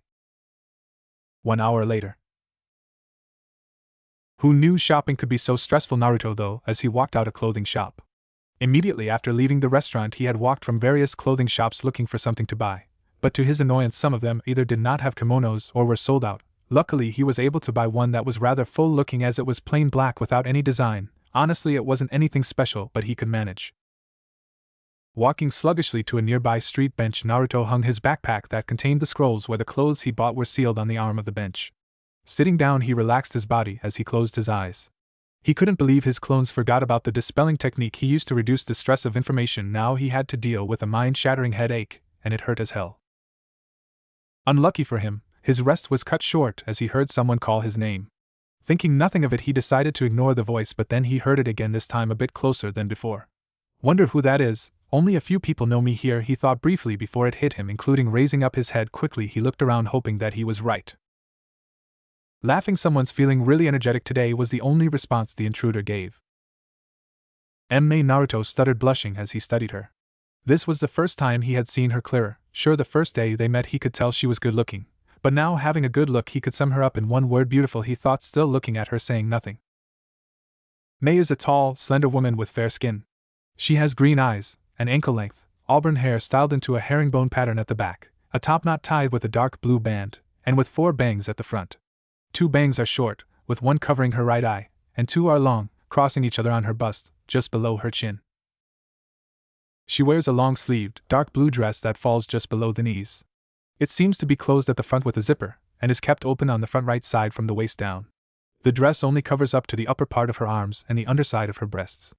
Underneath, she wears a mesh armor that covers slightly more of her upper body than her dress. She also wears a skirt in the same color as her dress, and, underneath those, mesh leggings reaching down over her knees. Around her waist, she wears a belt with a pouch attached to the back on the left, along with high-heeled sandals, shin guards reaching up over her knees, dark blue nail polish on her fingers and toes, and purple lipstick. Naruto coughing as he tried to regain his composure. Are you looking good? He said, trying to think of something less awkward. Meanwhile, he was panicking in his thoughts. Screw me sideways and call me Willy. How in the hell is she this good looking? She's way out of my league. Laughing at his reaction, same could be said about you, Naruto-kun, she said before continuing. So any particular reason why you sleeping on a public bench? Just had a really stressful day and decided to rest a bit, he replied, scratching the back of his head as he chuckled lightly. Oh, sorry for disturbing your rest. How about I make it up to you, Mei said, with her tone changing into a sultry tone as she licked her lips rather slowly. Sweating vigorously, Naruto responding, nah, it's okay, if you don't mind me asking what you doing here, looking away at her. Hot was the only word that echoed in his mind. I heard the zoo here is really awesome, so I wanted to check it out. But I kinda didn't know where it is, Mei said, feeling slightly embarrassed. Since she arrived, she had not had time to explore the village. So when she heard about the zoo, she decided to go see it, a chance to ditch Ao and the others. Looking away from Naruto as if she expected him to make fun of her, Mei observed the civilians passing by them. She watched as many couples passed by them holding hands, some other kissing and openly flirting with each other.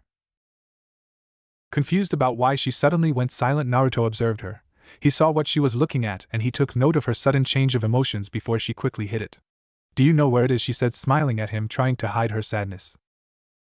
Silently looking at her for a while, Naruto knew what she was doing. When he was younger, he hid all his anger and sadness behind cheerful smiles, so it was really easy for him to tell the real deal from a copycat. Yeah, but directing you from here is going to be a bit confusing, he replied calmly. Thinking for a while, would you mind taking me there? That is, if you're not busy, she said, hoping Naruto would take the bait. Going to the zoo alone was like going to some fancy restaurant alone. You would draw unnecessary attention to yourself.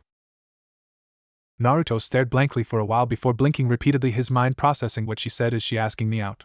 No, she said, she didn't know the way there, so I'm only an escort. But then again, this seems like a good opportunity to, he thought, mentally smirking. If I didn't know better, Mei-chan, I would say you're asking me out. Nice plan, but too bad, Naruto-kun, Mei thought, mentally laughing at how easily he fell for her trap. What if I am Naruto-keyu? And she said, giving him a smirk, while emphasizing on the kun as she leaned forward as if trying to give him a peck, giving him a clear view of her cleavage. Don't tell me you're going to turn me down, she continued, faking a sad look, switch mood from sexy to sad quickly. Gulping, trying to avoid looking at her cleavage while failing, Naruto thought, a trap? No, I must not lose enjoying her teasing, then it's a date, he said, giving her a full-blown smile, not really getting a good comeback. Surprisingly, Mei blushed for a bit before suppressing it. Interesting, Mei thought, getting up. Why don't we start going, she said, feeling hyped about how their date would turn out. Nodding his head, Naruto got up, hanging his backpack on his shoulder, as they both walked from the park. Some minutes later at the zoo. Naruto chuckled as he looked at Mei, feeling the excitement she was obviously failing to contain. You really do like animals, he said as he paid some money for tickets. I don't know how zoos work. I think you pay for some kind of pass that allows you to walk freely. Of course, animals are so cute and adorable, Mei replied, smiling. Normally she wouldn't let herself show most of her girly side, but she felt comfortable around Naruto. It also helped that he paid attention to her. I feel like I should be concerned about an animal stealing my date, Naruto said, looking slightly down. This earned some giggles from other people. Imagining himself on an altar as he heard an unknown voice say, ladies and gentlemen, I give you Uzumaki Naruto, the first man to lose his date to an animal. Meanwhile, a ripped koala stayed in the background flexing his bicep. Naruto was mentally crying. Laughing, I doubt that would happen, she said, noticing Naruto get slightly happy, deciding to have some fun with him. But against a panda you might have some problems there, Naruto-kun. Then I just have to keep you away from the panda section, he said, smirking proudly at his master plan. They spent their time seeing various animals and getting to know each other. After all, that's what dates are about. They exchanged stories and Naruto made her laugh most of the time there. It was really fun. Deciding to end their date when it was getting late, Naruto walked Mei to her hotel. The walk to the hotel was not much. They both talked and enjoyed each other's company. But something else happened. They had stopped to buy some ice cream while Naruto was chatting with the clerk. Mei apparently had gotten distracted looking at a passing couple. She couldn't help it but curl her fist. Noticing she was not answering him about the flavor she wanted, he observed what she was interested in for a while before looking at her, seeing the same emotion as the one she displayed at the park. Naruto frowned slightly before covering it with a smile. He stretched his hands forward before poking her by her side. This caught her by surprise, making her jump a bit, making a weird sound. Oh my Kami, did you just eat? He laughed, not expecting such a reaction from her. I did not, Mei said in denial, trying to think of a good lie. But Naruto was just looking at her, smiling, waiting for a response. I think it was cute, he said, giving her a wide smile which instantly got her silent. Now why don't you make an order? We got some ice cream to devour, he concluded playfully, giving her a cheeky grin. The clerk watched them with amusement as Mei made her order. You two are so adorable, she said to Naruto. Thanks, he replied. So how long have you two been dating? She added, happily looking at them. Dating was all Naruto and Mei mentally repeated as they looked at each other, blushing slightly. Well, we do look like a couple, Naruto thought as he looked at Mei briefly before replying, not for long. Hopefully we would last for a very long time, as he threw his arm over Mei's shoulder, making her blush. The clerk squealed with delight from his response as she rushed to give them their order, not wanting to intrude on their date.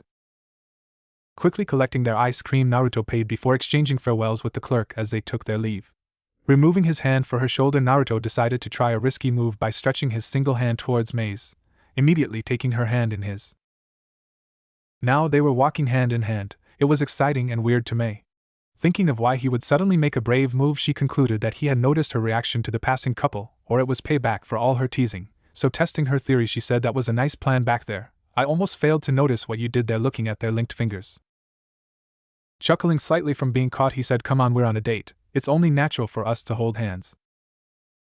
Observing him, if his response was a lie, "Next time do it from the start," Mei said, pouting from his response. "Yes, ma'am," he said, saluting her while smiling at her, implying the possibility of another date. "Nice going, Romeo." He mentally applauded himself for his slick save. When they got to the hotel Mei stays, both parties exchanged their pleasantries as they prepared to go their separate ways. But then Mei asked Naruto if he could show her around the village the next day, that is if he wasn't busy. Quickly agreeing, it was decided that he would meet her at the hotel early in the morning. The third day.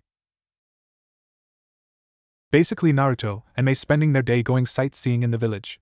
It wasn't a very interesting thing to do, but Naruto saw it as an opportunity from Kami for him to strengthen their developing closeness, so he spent most of his time trying to know more about her and keeping her entertained.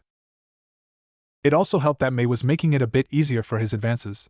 This gave him the boost in confidence that he could accomplish his goal by the end of the day. He was finally able to ask her out to the festival. So Naruto ended his day by giving praises to Kami that she accepted his proposal. Honestly, he didn't know how he would have reacted should she have refused. Today was finally the day of the festival. Naruto was up early. He had a hard time sleeping as he was super excited about the date. He turned to look at Jiraiya's futon, and on it laid a note. Stretching to collect it, he opened the note, quickly skimming through it. He smiled as he threw the note away. On a normal day, he would have at least felt disappointed that Jiraiya ditched him, but not today. He was determined that today nothing was going to upset him or come in the way of his plans. Cleaning himself up, Naruto looked at the time, noticing that he woke up at 6 a.m. This was too early, and with little things to do, he had to pass time. So he created 2 clones, sending one to make sure his clothes were intact, while the second to prepare food. Then he quickly activated his resistance seals before telling the clones that he was going for a jog. He jogged for 2 hours before going to a secluded place where he created 50 clones, sending them in tens to work on his wind element control, fuinjutsu, sensory skills, chakra control, and improving his taijutsu. Sure, Naruto was confident that he was already pretty strong. But that was no excuse for him to lazy around, and with the Akatsuki after his ass, he needed to be at his best at all times.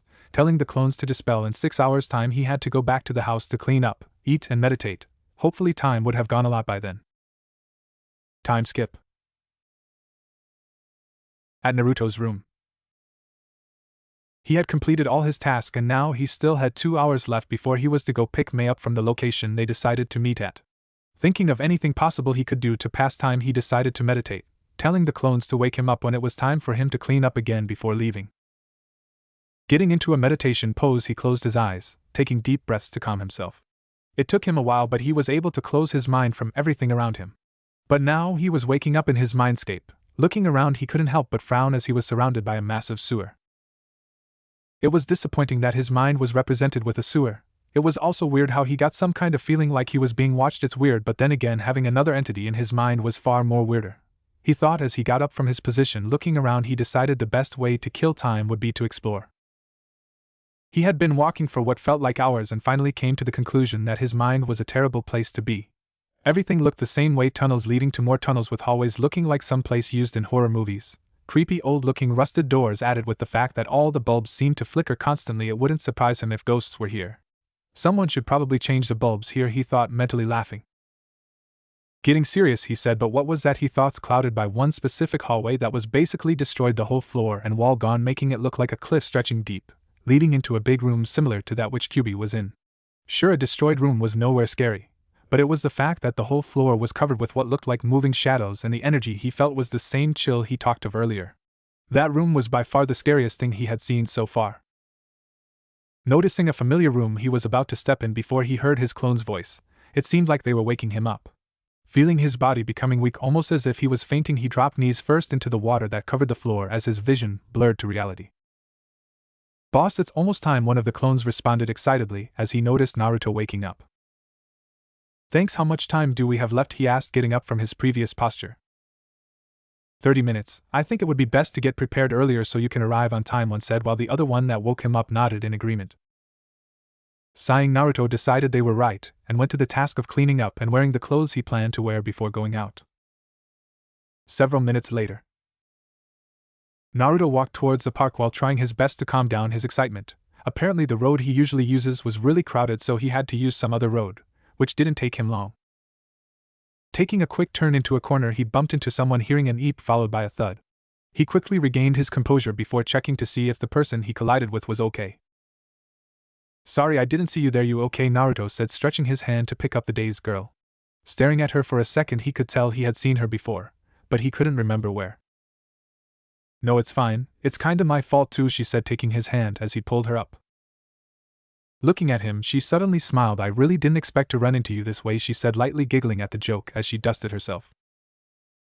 Quickly scanning his memory for any information on the woman, he remembered that she was the shy waitress from the restaurant. "Haha, me too, miss," he said, stopping as he didn't know her name. "Hanko, mind telling me yours?" she said. "Naruto," he said, remembering he had to leave. "Oh shit, I'm late. Sorry, I have to go," he said, running while waving at the girl. "Wait, would you dash? Well, it was nice seeing you again," said the downcast girl as she continued her journey. A few minutes later, arriving at the park, he noticed a figure seating on a bench patiently. Naruto couldn't help but feel excited as he stared at the person from afar, thinking of how creepy he would seem if people saw him. He quickly rushed to the person. Noticing someone approaching her, Mei turned her focus, smiling when she heard him say, "Sorry, I'm late. Hope I didn't keep you waiting for long." Getting up, she replied, "It's okay. Besides, I just got here a few minutes ago." "So anyway, how do I look?" she said, quickly getting into a pose where she moved her right leg behind her left, while she arched her back a bit forward with her hands behind her back, awaiting his response. Mei wore a kimono that was dark red with beautiful light pink cherry blossoms scattered across it, and the sash accompanying it was a cheery bright red color. The fan she had placed securely in her bow made her look like royalty. Naruto thought, looking at her. Mei could tell he was stunned at her attire by the way he was gawking, so she decided to have some fun with him, saying, "Come on, I'm not that ugly that you have to stare," while faking a sad expression which did its work of snapping him out of his trance. No, why you look absolutely beautiful, Mei-chan," was all he could say before he realized what he had said and tried to change the subject. "I mean, the kimono looks good on you. Why don't we get going?" he concluded, scratching the back of his head. "Okay, loverboo," Mei replied, smiling happy with his response. She took his arm and the blush darkened on both of their faces, mostly Naruto's, as Mei was able to suppress hers. "We can get some food to eat, maybe try a few games. Is that good with you?" Naruto said, looking at Mei, wanting to know if she had anything else she wanted to do. His plans were basics of what people do, but there was still a high chance that the plan could change along the line. Satisfied when he saw her nod her head, he replied, "All right then, let's have fun," pumping his fist upward with excitement, which earned a giggle from Mei. Taking her hand in his, they began their walk to the festival location, which was only a 7-minute walk distance. To their surprise, the festival had already begun. Naruto couldn't help but be blown away by the sight before him. It was amazing, lanterns hanging at every corner brightening the streets and everything. He watched people converse and others having fun, and the loud music. It was exciting. He wanted to have as much fun as he could today, but more importantly enjoy it with Mei. Turning to look at his date, he couldn't help but blush. She looked magnificent with the lantern light bouncing off her skin. "If someone told me I would do something like this with someone as good looking as her a few years ago, I wouldn't have believed it," he thought, returning his gaze to the ongoing festival. "So what you want to do first, play games or explore?" Naruto said excitedly as he continuously shot suggestions at her. I'm fine with exploring. Maybe we can see something fun to do," Mei said before using her free hand to slowly clean her button lip, which made Naruto blush intensively before turning his head away from Mei. So it was settled then. They began walking around looking at different games and stands there for something to do. It was getting troublesome as the crowd of people intensified, but luckily Mei found something. Quickly pulling Naruto, she dragged him to a place where many people were dancing.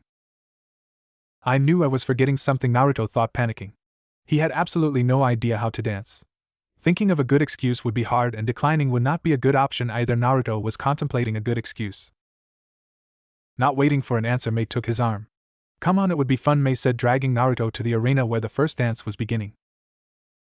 Several dances later, Naruto said as he danced with Mei, trying to match her tone. "Dancing really takes a lot of energy."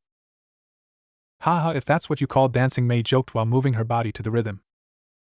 "Oh, shut it. I'm doing a lot better than before," he said with his voice reducing as he reached the end of the sentence. Earlier he had a hard time keeping up with the whole dancing. Luckily Mei was patient with him as he was rather cautious about making a fool of himself or stepping on Mei. Now at least he was progressing slowly while copying how other couples danced too. But that was short-lived when a slow music started playing. Naruto, noticing the change of pace the music was going, began to panic. He quickly looked at the other couples to see what was going, and to his surprise everyone was dancing completely differently from the earlier dances. To his surprise, Mei leaned closer to him. Her body pressing closely to his, she rested her head on his chest while moving to the rhythm. Hearing his heartbeat, Mei decided to calm him down. Relax, Naruto-kun. Just go with the flow, she said softly. Unsure of what to do, Naruto tried to calm down, and with a blush tinting his cheeks he decided to make a bold move as he moved his hands to her rather thin waist while trying to match her pace. Unable to see the peaceful look on Mei's face, with her tinted cheeks blushing from his action. Some minutes later. Well, that's enough torturing for one day, Mei said, gently separating from Naruto, signaling him she wanted to do something else. That's true. Wait, torturing? Naruto replied, running up to catch up to Mei. Thinking of what she meant by torturing. Oh my Kami, you did that on purpose, he exclaimed loudly while pointing an accusing finger at her. To be honest, I just had a hunch and wanted to see if I was correct. The rest was your doing, Mei said, smirking at him. Naruto replied, you blah. I give up. Muttering something about devious beautiful women, he began sulking, much to the amusement of Mei. How about we get something to eat? Naruto said, breaking from his mini brooding moment. That's fine by me, Mei said as they made their way to a food stand. The amount of people queued was not really encouraging, so they decided to check out the games first. There was an archery game, and a knife-throwing game, and several other games. Today was a day for both of them to have fun. Glancing at Mei, he could tell she was excited from the way her eyes sparkled, but he couldn't tell which particular game she wanted to play. Giving her a foxy grin, make your pick, my lady, he asked, bowing down slightly jokingly. Giggling at his playful antics, Mei looked around until she saw something that interested her. Why don't we try that one? Pointing at a game booth where lots of people were gathered. A banner with Test Your Might was written boldly in black paint. Let's go! Naruto exclaimed excitedly before taking Mei's hand in his as they made their way towards the crowd. Discreetly joining the crowd, they stayed to observe what the game was about. Luckily, it did not take them long to find out, as a muscular man wearing a black short that hugged him and was shirtless explained loudly. Like I said before, the game is really simple. All you have to do is use this hammer over here to hit this button, which will cause a lever to move up depending on your strength level. But if you can reach the highest point on the bar, you get a special prize, he said while pointing at the highest point. Anyone up for the challenge, step right up, buy a ticket, and test your might, he shouted the last part loudly, then got into a pose while flexing his biceps. Naruto and Mei clapped along with the crowd as they watched as many people stepped forward. A lot of them were mostly guys hoping to either impress their dates or many other girls watching. It was funny and interesting watching most of them not even making the lever lift up across the third bar, and the top was the 13th. The muscular guy seemed saddened about this and decided to try again, repeating all he had said. He waited for people to participate, but no one was coming out again. Pausing for a while, he decided to try something. Okay, as a motivation, if you can get the highest point instead of one gift, you get two, he said, hoping someone would try again. Sadly, no one came. Most of the people who failed earlier even started walking away, already knowing they had no chance. Why don't you give it a try, Naruto-kun? Mei whispered to him, snapping him out of his thoughts. What do you mean? We came here to play a game for two. This is not that, Naruto replied while emphasizing two. True, but that doesn't mean we can't still give it a try, she whispered back. The muscular man, desperately searching for people to persuade, scanned the crowd until he found someone. Quickly composing himself, he said while staring at Naruto, sir. Yes, you, the blonde guy, you seem like someone with a lot of guts. Why don't you give it a try? Sorry, but I'ma pass, Naruto said, feeling unsure of the challenge. Oh, come on, the man said, observing Naruto. He couldn't help but smirk slightly when he saw Mei beside him. You know, this seems like the perfect opportunity for you to win a gift for your girlfriend over there, the man continued, refusing to take no for an answer. Going into a thinking pose, the muscular man said, smirking, oh, I see you're afraid of embarrassing you, girl, or are you a chicken? Naruto was about to respond when Mei said, I can assure you my man is not a chicken, and he can definitely win that game of yours, pointing at the man's game booth. You sure? 'Cause I would really want to see that, and I'm sure most of these kind folks here too, he replied, motioning towards the crowd. Now most of the people gathered had stopped to see what Naruto was going to do, some shouting about his honor as a man. Having picked up on what the muscular man was trying to do, Naruto decided that it was best to just go with the flow. Sighing, he said, well, it can't be helped, I guess I just have to beat this. The people leaving had decided to come back to see the outcome of the game. Even some others who heard the commotion had come to see. Smiling, Naruto stepped forward, tugging Mei alongside him as he approached the muscular man. Smirking mentally, Naruto couldn't help but feel that dragging her along with him was payback for making him do this. The crowd started cheering for him, while the muscular man stood in front of them telling Naruto the rules. Naruto paid for a ticket before observing the button. He was basically contemplating how much strength he should apply that won't draw unnecessary attention towards him. From his observation, it would require more force than that of a regular genin, maybe a mid-chunin. But now stood the problem: he had more strength than mid-jounin. Normally he would have weights reduce his full strength, but now he had to do it himself, which he wasn't that confident in, so Mei, mistaking his silence for fear, decided to motivate him. "Naruto-kun, how about if you can get the highest score, then I would give you a special reward," she said, licking her lips rather slowly. Naruto, blushing madly, trying to compose himself, but was finding it hard as his heartbeat increased rapidly while his mind suddenly started bringing out lines from Jiraiya's book. Naruto readied himself while trying to suppress all the screams from his mind telling him not to fuck shit up. He struck the button. Boom! There was silence as everyone watched with their mouth going slightly open the lever rise up until it went past its mark, completely shattering the top and sailing away. Mei, along with everyone's eyes open, surprised at what he had just done. Naruto, regaining his mind after the loud crack sound made by the hammer, observed what he had done. He had failed to suppress his strength fully. Now the button was destroyed, with some of the booth cracked and the whole top where the lever flew off was broken. He swallowed hard the lump in his throat. Taking a step back, Naruto was surprised he had reacted that way towards what Mei said. Unlucky for him, his surprise ended when he bumped into someone. Quickly turning around, he saw that it was the muscular man, and he looked really pissed. "Where you think you're going, brat?" he said, cracking his knuckles as he gave him a wicked grin. Sometime after the incident. "Oh my god, I can't believe that just happened," said a laughing Mei as she held on to her sides, trying to calm down. Apparently after the incident, the muscular man had forced Naruto to pay for what he damaged, and with the lever going off the top, it was recorded that he failed since the goal was to hit the top and go back. It surprised everyone, including Naruto himself, who was currently mumbling about how life was unfair. Patting him on the back, Mei decided to cheer him up. "Why don't we try another game?" About to respond, he was interrupted by Mei's moaning stomach.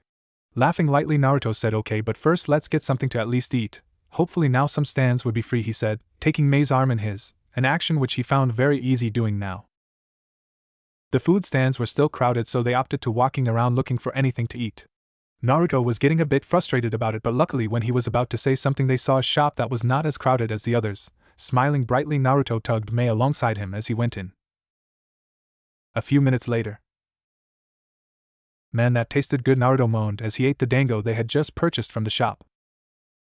Mei mumbled while still munching on hers. Briefly looking at Mei, Naruto turned his attention to the sky. "It's getting kinda late though," he said, frowning slightly. "We used up a lot of time searching for food," she laughed lightly.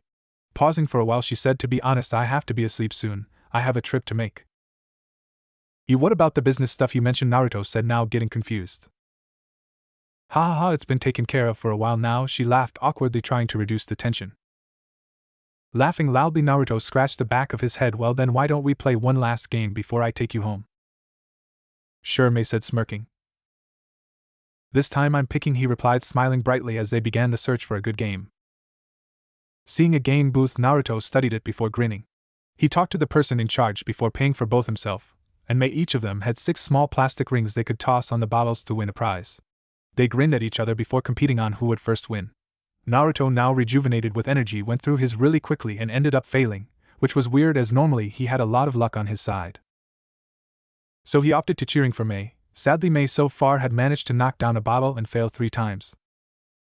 Cheering on, Naruto watched as she studied the bottles for a while before finally throwing the ring, staring wide eyes as the ring sailed and turned slowly in the air. Unit. Click. The ring landed on the neck of a bottle and settled there with a little spin. "We won!" Mei shouted excitedly as she jumped, throwing her arms around Naruto, hugging him. He looked stunned but was wearing a huge smile on his face, happy about the turn of events. Then one of the vendors running the game held the bottle of drink. "Amazing, but Mei-chan, you still have 1 ring left," Naruto said, noticing she still was holding 1 ring. "Let's see if I can do it again," Mei replied, getting into focus as she stared at the bottles again before throwing. "I was sure I had it that last time," Mei said a bit sadly to Naruto as they walked back to the hotel. "At least you won something," Naruto replied, feeling a bit disappointed. He always had an unnatural amount of luck, but today was different. Naruto glanced at Mei to see why exactly she suddenly went silent. What's she thinking of, he thought, noticing the neutral look on her face. "You good?" Naruto asked skeptically. "Yeah." Never been better, Mei said, smiling happily at him. This caused Naruto to shift his focus on her, as he too gave her a big grin. The walk from the festival to Mei's hotel was relatively comfortable, that is apart from the few brief awkward silence and unspoken glances. They had fun talking with each other, but like every good thing it had to come to an end. Now here they are standing in front of the hotel entrance. Well, I guess this is it, Naruto said awkwardly, not really knowing what else to say. Yep, Mei replied while looking a bit downcast. Naruto, not liking the current aura, tried to brighten it up. Haha, thanks for tonight, Mei-chan, I had lots of fun, despite failing to get a prize in all the games we played, Naruto said while grinning at Mei. He was a bit disappointed that their relationship was just going to end like that, despite the possibility that they could meet again. Who knows, maybe she might have someone by then, or it might be on the battlefield on opposite sides.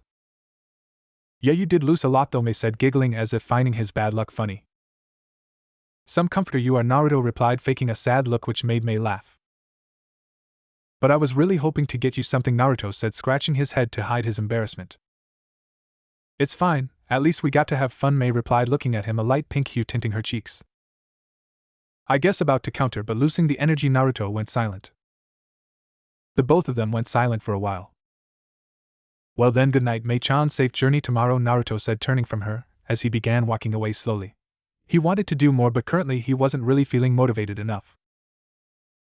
Not really expecting a response from her, it came as a surprise when he heard her say, as if she was uncertain. Hey Naruto-kun, how about one last game? Pausing mid-step, Naruto took a while to analyze what he just heard. Quickly turning around, he was greeted by the sight of a smirking Mei. I'm listening was all he could say, turning to look at her as he moved his focus. I was thinking, since we're not going to be seeing each other much, so what you think, Mei said, looking hopefully at him. That would be cool and all, but you need to rest for tomorrow, Naruto said, despite the fact that he wanted to spend more time with her. A few minutes won't hurt. Besides, you should think of it as a way to reclaim your prize, she said, this time ending with a more seductive undertone as she licked her lower lip. A blush now tinting his lips, Naruto stuttered, what do you have in mind, mentally cursing himself for losing his cool. Going into a thinking pose, Mei stayed for a while before she said, I dunno. Sweat dropping at her antics, Naruto was about to suggest something. What I do know is that it involves you, she said, pointing at Naruto, myself, and this bottle, she concluded, raising the bottle in her hand. So it's a drinking competition, Naruto said, summing it up. Watching Mei nod her head, he continued, now the hard part would be finding somewhere to do this. Getting into his thoughts, with all the bars closed due to the festival, finding a place would be hard. That's not really a problem, Mei said, smirking. Jogging towards him, she grabbed his hand and pulled him along into the hotel. Inside the hotel, Naruto was astonished by the beauty of the place. Discreetly observing the architecture of the hotel, Naruto could tell that it had taken a lot of money to build it. A bald man wearing a black and white yukata approached them quickly, ignoring all the other guests were having conversations in the lobby. Bowing to Mei, the man spoke, welcome back, Ms. Mei-sama. Giving a friendly smile, Mei replied while entwining her fingers with Naruto's, thank you, it's good to be back, Daichi-san. Naruto, blushing from the fact that his fingers were now tangled with Mei's, he decided to observe the hotel, pretending as if he wasn't still paying attention to her conversation. Is there anything you need? I can be of assistance, Daichi said with a firm voice that carried a lot of respect. Thinking briefly, Mei asked if he could have the cook make a light meal for her and her guest, and even deliver it to her room. Any particular meal in mind, Mei-sama? Daichi asked, waiting for her response. Thinking for a while, she turned to Naruto. What would you like to eat, Naruto-kun? Blushing from the attention he was getting as most of the other guests talking stopped, and instead focused on him, I would like some miso ramen, Naruto said politely. Ramen? Well then, 2 miso ramen. Oh, and can you deliver a message to my escorts telling them I'm going to be busy and will not tolerate disturbance, Mei said to the man firmly. Bowing slightly, Daichi replied, I would have the cook prepare it immediately, and will see to it that your message gets delivered personally. Thank you, now let's go, Naruto-kun, Mei said, smiling slightly before she continued walking with Naruto. Naru? Said a confused Naruto when they had kept some distance between them and the Daichi guy. Yep, short for Naruto. It's cute and easy with the lips, Mei said, smirking before continuously repeating Naru-kun with different expressions. Steering his gaze towards Mei, Naruto decided to say what was on his mind. Do you think it was best to order food for 2 despite knowing I wouldn't stay long? I'm sure you can make some time for a little meal. After all, we weren't able to find something decent at the festival to eat, Mei said with an innocent look on her face. Sighing lightly, Naruto couldn't help but smile a bit. It made him happy that Mei was trying to spend more time with him despite today being possibly their last time seeing each other. I should be a lot more straightforward with her, he thought, glancing at her. I am a bit hungry though, Naruto said, contemplating if he made the right choice. From a simple game to food, I wouldn't be surprised if we end up doing more, he couldn't help but think. Ha ha ha, almost like I can read your mind, Mei said jokingly. More like stomach, Naruto replied, making fun of her. Laughing a bit at his response, and so they continued chatting with each other, joking occasionally. Some minutes later. The walk to Mei's suite was rather weird, with most of the people they passed bowing to her. Naruto had no true knowledge of who Mei was, just as she had little of him. It felt like the two of them had made an unspoken pact not to pry into each other's personal life too deep. Reaching the door, Naruto studied it as Mei pulled out her key to enter.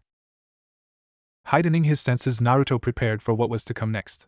Unaware that Mei felt the sudden change of air, smiling, she decided to keep silent. Looking at Naruto, Mei could tell that he was surveying the room.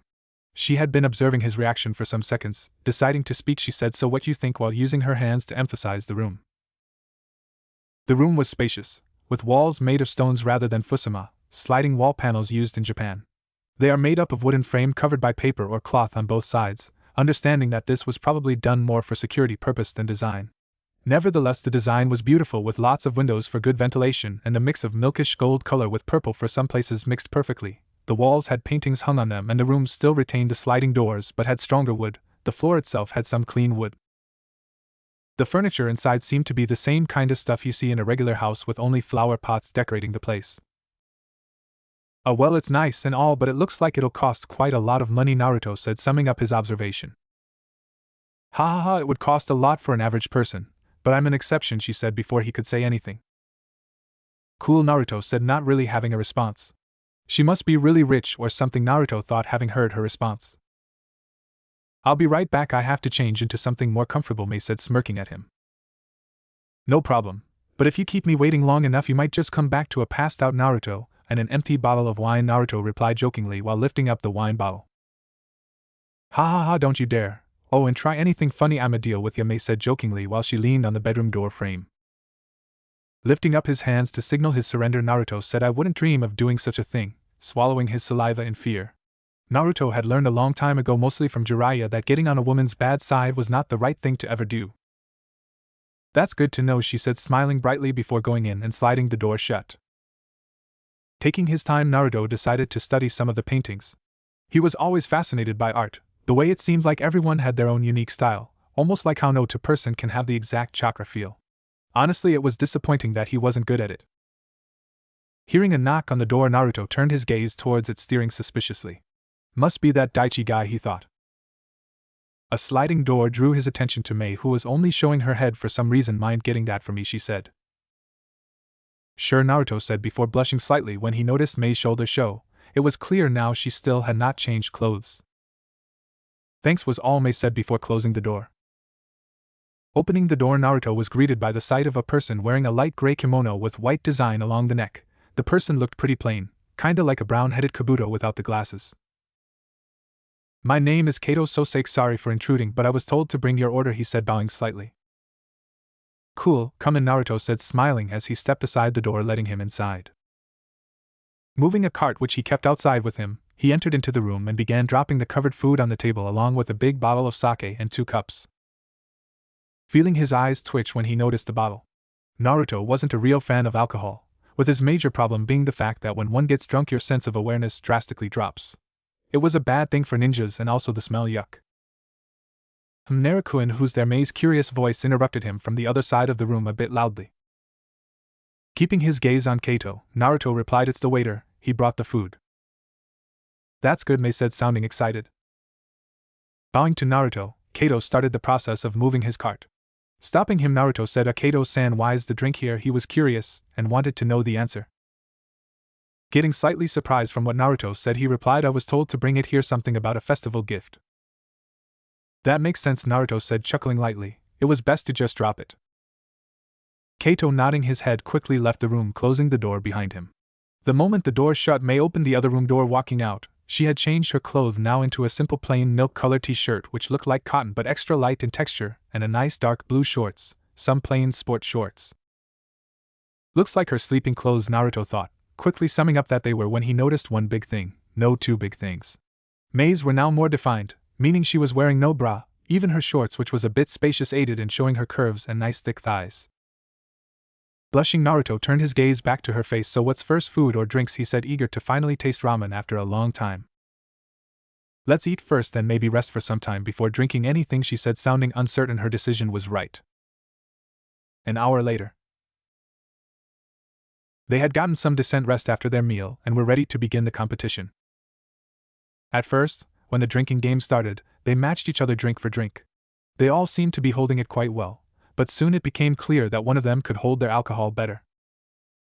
Mei was getting very red in face, but Naruto looked to be handling it just fine. Unknown to Mei, it was basically impossible for Naruto to get drunk. With the QB chakra flowing in him, it was basically filtering any foreign substance it detected in his body, thus negating the whole alcohol in the wine. Mei still having a bit of control whined, we just drank like 5 cups, how are you still sober? Haha, you didn't think something weak like this would get me drunk, Naruto said, laughing loudly while scratching his head.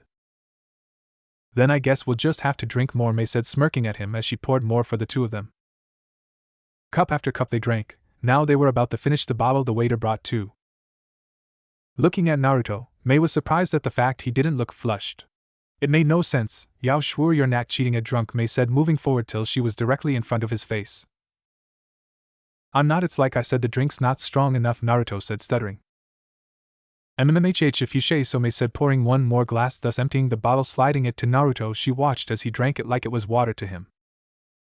Looks like I lost, Mei said, sighing sadly. Doing her best to get up on her feet, Mei stood up clumsily. Well, as promised, here's your reward, she said, moving towards him slowly. Why not finishing his sentence, as he saw Mei trip on nothing, he quickly jumped to catch her before she injured herself. Wrapping his arms around her, Naruto absorbed the impact from the fall. Thud. They stayed still for some seconds, still surprised at what just happened. Their bodies joined together. Are you okay? He asked to know her condition, although he felt like she was unharmed. Trying to process what just happened, she said, yes, I think. Happy that she was uninjured, that's good, he muttered, relaxing his body. Feeling Mei move her legs, then her hands gently till she broke their hugging position. She was now sitting on his waist. Opening his eyes, he noticed Mei was now looking back and forth from where she stood previously to their current position. Probably still confused, he thought, while blushing from the sudden contact. Fixing her gaze on him, she finally spoke, laughing as if nothing happened. That wash crazy, but it got the work done still. What do you mean? Asked a confused Naruto. It was when Mei started adjusting her form did their position register to him. What are you doing? He said, now getting both excited and afraid. Moving her fingers on his chest, she said, sultry, while licking her lips, giving Yao was yaws. It was clear now his mind was officially blown. Gaping at Mei like a fish, he said nothing, still trying to process what was going on. Not waiting for an answer, she drove in and started kissing his neck, even nibbling on it. Now it was clear to Naruto she was seriously drunk, at least that's what it looked like. Mei-chan, stop your drunk, Naruto protested. Despite liking the feeling and enjoying her aroma, he tried again, pushing her lightly, hoping that she would regain her senses. Ah, come on, don't y'all want a prize for winning, she said, looking innocently at him. Happy that she could continue, Mei dove in again. About to speak, he was cut off as she gave him pecks before moving to his ear, sucking on his earlobes. His resolve was starting to crumble really fast. He needed to stop this before they both did something they might regret. I do, but we shouldn't do this. Naruto stopped, trying to think of how he should put his words for her to understand. Stopping her attack, Mei sat up. Looking at him a little confused, she said, why, doesn't it feel good? It feels great and all, it's just that Naruto about to finish was interrupted by Mei. You're not gay, right? Mei said, gaining a disappointed look. No. I'm very much into women, Naruto said quickly, not wanting her to get the wrong message. Silence. A bit happy that she had stopped now, Naruto began trying to calm himself. Feeling a bit satisfied, he was beginning to get worried as Mei had not said or moved for a while. I see, Mei said sadly, getting off him slowly. Avoiding his face, she looked a bit embarrassed for some reason. I'm sorry, I thought y'all felt the same way. Staring at Mei for a while, Naruto tried to figure out what she was talking about. The same way? Does she think that I don't like her or what? Naruto thought, watching a drunk Mei try her best to leave the room, which made no sense as this was her room. Inner Naruto screaming at him to fix shit real quick gave him the kick he needed. Standing up, Naruto quickly went towards Mei. Luckily, he was not drunk, so he quickly caught up to her. Taking her hand in his, Naruto quickly turned her around as gently as he could. He used his other hand to close the slightly open door, then locking it. Pushing his body on hers, Naruto said, "I think you misinterpreted what I was going to say." "What are you, May?" about to reply, but Naruto was not going to let things get any worse, so he did what came to his mind and silenced her with his lips. "They do say actions speak louder than words," said inner Naruto, happy that now May was listening to quiet enough to probably listen to him. "Now are you ready to talk?" he said, giving her a bright smile. He watched as she absently nodded her head while blushing. "Good," Naruto said, picking her bridal style, which earned him a gasp from the auburn-color-haired woman. Walking back to where they previously occupied, he sat on the ground, bringing her on his lap. Naruto began clearing up the misunderstanding, and the reason why he turned her down being that he felt she was acting under the influence of the alcohol and didn't want it to seem like he took advantage of a drunk woman. It was going smooth as May finally understood. "So you're saying if I wasn't drunk, yo would have you know," May said, blushing. "Truthfully, yes," Naruto said, blushing slightly. "Why didn't you just say that?" said a pouting May. "I dunno, maybe if someone would have bothered to listen to me instead of interrupting." Naruto deadpan, looking at May. May stuck out her tongue like a child at him. "But if that's the problem, I can fizz the." She shifted from him into a meditation pose in front of Naruto. Raising an eyebrow at what she was doing, making a hand sign, she held it for a while, making sure it had achieved its goal. She held it for 2 minutes straight before releasing. Opening her eyes, May smiled at him brightly, looking completely sober. "Now we can continue." "How? What did you do?" said a confused Naruto. "It's a secret," May said, putting her finger on her lip. "Now why don't you come claim your prize this time?" she said, it giving him a sexy smirk. Observing her for a bit, he could tell what she had tried to do was neutralize the alcohol in her system. It worked to some degree as she was sober, but not 100%. The alcohol was probably a lot, meaning it would take some time, possibly not long, for it to finally clear. "You did say you would have played along with her if she was sober. Technically she is," he thought, mentally psyching himself. Crawling on his knees until he was close to May, he stared into her eyes for a while, waiting to see if this was really what she wanted. Blushing from his intense gaze, May turned her attention to the floor, for some reason finding it interesting. "You sure we should keep going? Because from here on there's no backing out, May-chan," Naruto said, staring at her seriously this time. Grinning, May said playfully, "Are you really asking?" Using his left hand to support his weight, Naruto replied, smiling happily, "Then prepare, cause from here on, you belong to me and only me." Lifting up her chin with his right hand, he moving in closer, reducing the distance between their faces. "Wake up!" A loud and upset voice snapped, suddenly shattering his dream. Opening his single eye, Naruto was immediately greeted by a bright light which instantly blinded him. Trying to move his hands up to shield his eye, Naruto found out that he couldn't. After some failed attempts, Naruto gave up, now understanding that they were tied, probably to the chair he was on. Feeling his sight adjusting a bit to the light, he scanned his surrounding, noticing he was in a dark room that seemed to be illuminated by a single light which was directly above him. It seemed to continuously sway for some reason. The room had a few windows which were small but high up, almost touching the ceiling, with bars, obviously so no one would get out or in. He also noticed he wasn't alone. Turning his gaze to the silent figure that seemed content with just staring at him, Naruto was about to speak but was cut off when the figure said, "You really are a deep sleeper, you know that?" Staring intensively at the figure, Naruto was having a hard time figuring out who this was, so he decided to do what anybody would in a similar situation. "Who are you?" A confused and slightly worried Naruto said, a bit firmly, trying to hide his emotions. The figure, letting out an annoyed sigh, walked a bit closer, now giving Naruto a better view of his face. "Mui," Naruto said, clenching his teeth while pulling on the restraint. Ignoring Naruto's failed attempt to assault him, he said, "One would think after you've been here for 3 years you would be more cooperative, but instead here you are causing unnecessary trouble." "Why is that?" Mui questioned, staring at him coldly. "Causing trouble? I was defending myself," Naruto stated, still glaring at the man in front of him. "Defending yourself? Yes, by killing innocent men," Mui replied with amusement.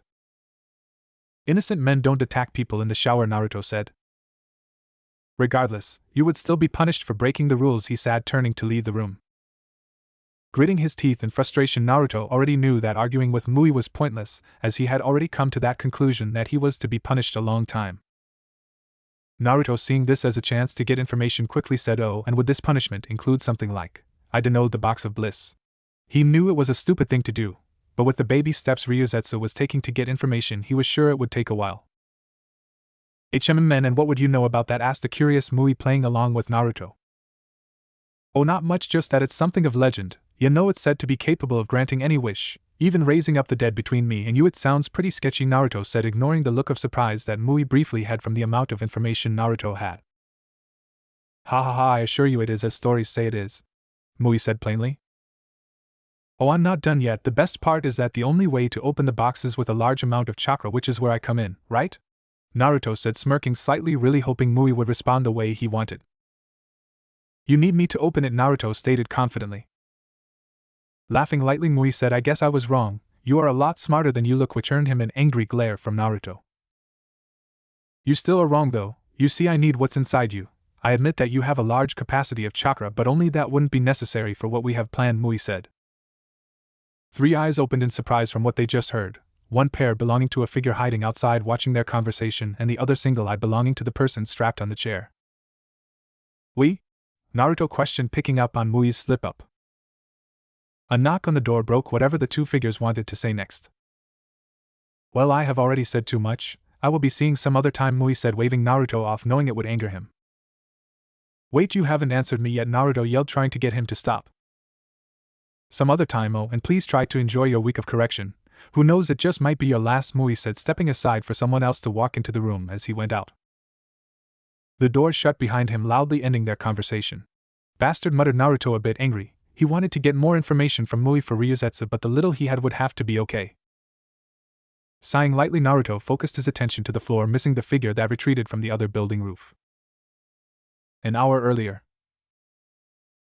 A figure sat in her room deep in thought, ignoring everything including the breeze that glided on her fair skin, moving her waist-length white hair that is covered by a green bandana that has a long curved white stripe, blinking her gray eyes with multiple circular patterns much like the Rinnegan slowly. The figure wears a sleeveless kimono over a green top that only has a long green sleeve covering her left arm along with the green bandana. Both her arms are bandaged up to her elbows. She also wears black trousers with shinobi sandals.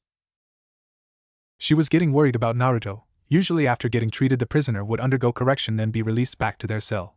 She decided that she was going to check on him later that night to see if he was in trouble or if he was okay, since he got injured pretty bad. She had patiently waited for the others to sleep before getting up from her bed as quietly as possible before lifting up her phone, slowly searching for a hairpin, which she kept for some reason.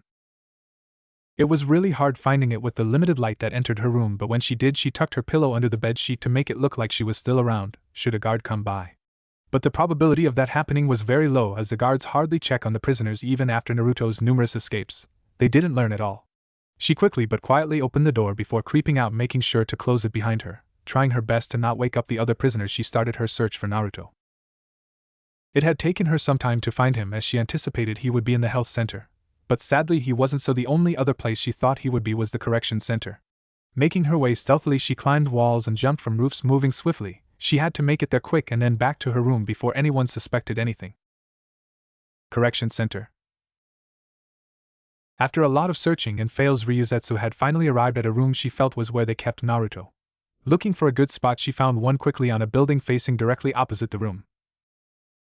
Getting into a crouching position, she stared into the room, looking through the bars, scanning everything in the room.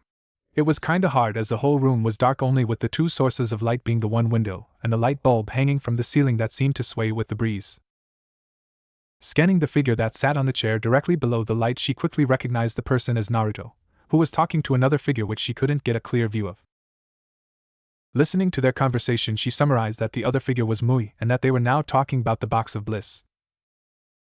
Hearing Mui say to Naruto, "You still are wrong, you see, I need what's inside you. I admit that you have a large capacity of chakra, but only that wouldn't be necessary for what we have planned." It was clear now Mui was not working alone.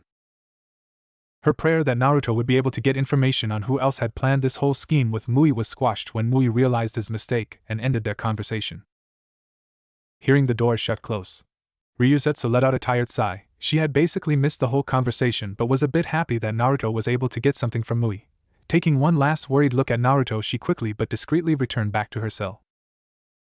Some minutes after leaving Naruto with Mui standing in the hallway, Mui's path was blocked by a huge door, which for some reason didn't bother him. Preparing himself for what was going to happen next, he took a deep breath, then let it out slowly before pushing the doors open dramatically.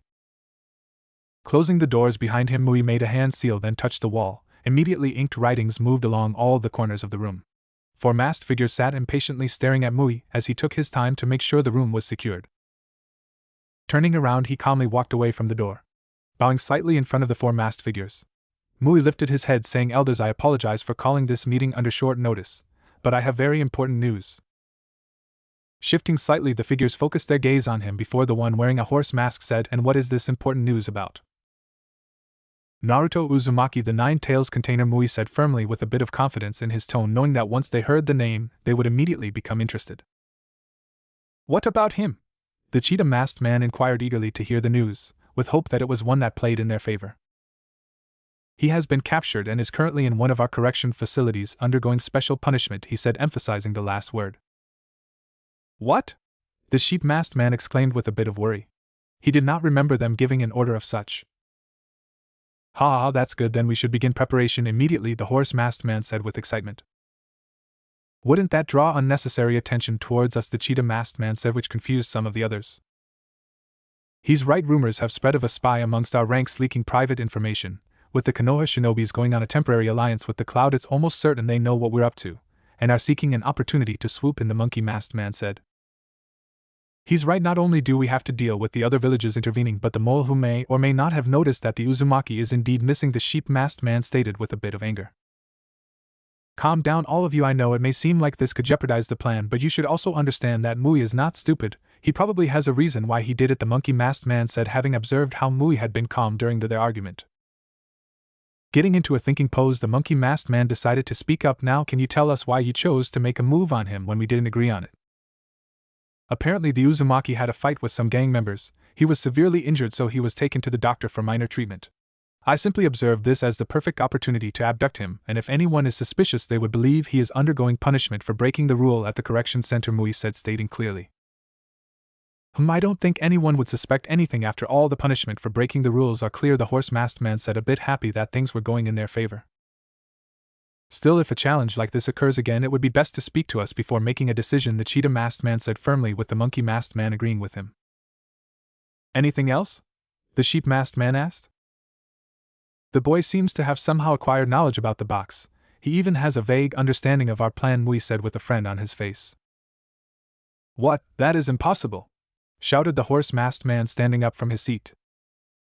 "Calm down, we already know there's a mole in our rank. It's possible the person gave him information," the monkey masked man said with uncertainty.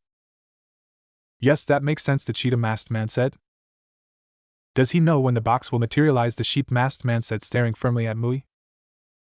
"Not sure, but he didn't mention anything of such," Mui replied. "Well, then we can proceed as planned," the sheep masked man said smoothly, as if nothing was wrong.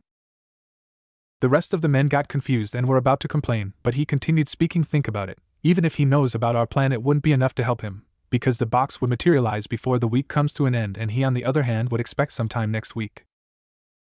Quickly thinking of what he had said, all the other men concluded that it was true. They had prepared a backup plan should information find its way into the wrong people's ears, and that was to spread false information on when the box would materialize. "Finally, Mui, there's one last thing I want you to do for us," the monkey masked man said very seriously. "I want you to make sure the Uzumaki does not hinder our plan," the monkey masked man said. The others, looking at him, nodded their heads in agreement. Naruto was proving to be quite troublesome despite the fact he had been here for years. Their fellow elder was just making a cautious move. "It will be done," Mui replied without any emotion in his voice. "Anything else?" asked the horse masked man. His question was quickly answered when the others shook their head. "Well, then the meeting is concluded," the horse masked man said with a bit of eagerness. "Soon Kusugakyo will regain its greatness." The elders couldn't help but voice their thoughts. 4 days later. A battered and bruised Naruto was dragged on the floor by 2 guards who were taking him to somewhere he didn't know, and to be honest, he didn't care right now. The past few days had been really frustrating, with Mui visiting him regularly and torturing him with the seal. It made no sense why he was fixated on making him feel pain suddenly, but one thing's for sure, when he gets out he's going to beat the shit out of Mui. Sweat dropping from his forehead to his nose, Naruto couldn't move at all, his muscles and joints aching. He felt completely vulnerable, which upset him. The guards opening a door that stood ahead continued passing several passages before opening the final door, which led them outside. Feeling the heat from the sun on his skin, Naruto twitched a bit. This went unnoticed by the guards, who made their way to the center of the courtyard, where they roughly dropped him to the ground and began chaining his limbs. Staring at his right, Naruto could see 5 figures making their way towards him. Unable to identify the other 4 because of the masks they wore, Naruto focused his gaze on the only figure without a mask who was holding an object covered with clothed Mui, Naruto thought, and the masked figures are the others he spoke of. Turning his sight to the cloth-covered item, Naruto couldn't help but glare. That thing has some kinda nasty aura, kinda similar to that I felt yesterday, he thought, wary of the box. So this is the famous Naruto Uzumaki we've been hearing of, the monkey masked man said with amusement as he studied the glaring boy. Doesn't look like much, the cheetah masked man said, staring at him. Ha ha ha, if you went through half of what he did you probably would have looked a lot worse, the sheep masked man stated. Why don't we move on, the horse masked man said impatiently. I agree, Mui, we don't have all day, the sheep masked man said. They had some minutes before the prisoners were released from their respective cells to begin their daily tasks. Luckily, it makes things easier to notice if someone tried to intervene on their plan. Naruto shakily got up to his knees when he noticed Mui walking towards him. He then sat on his knees. This action actually took him a lot of energy, as he was breathing a bit harder. Bastard, Naruto muttered. Ignoring him, Mui walked a few feet ahead of him, then began pulling the cloth off the object he held in his hand, which was as big as an adult's head. Looking at Naruto and then the restraints on his limbs, Mui concluded that they were doing their job properly, meaning all that was left was removing the seal. The box of ultimate bliss? Naruto muttered, staring at the object that Mui slowly dropped on the floor in disbelief. This aura feels familiar, Naruto thought, confused.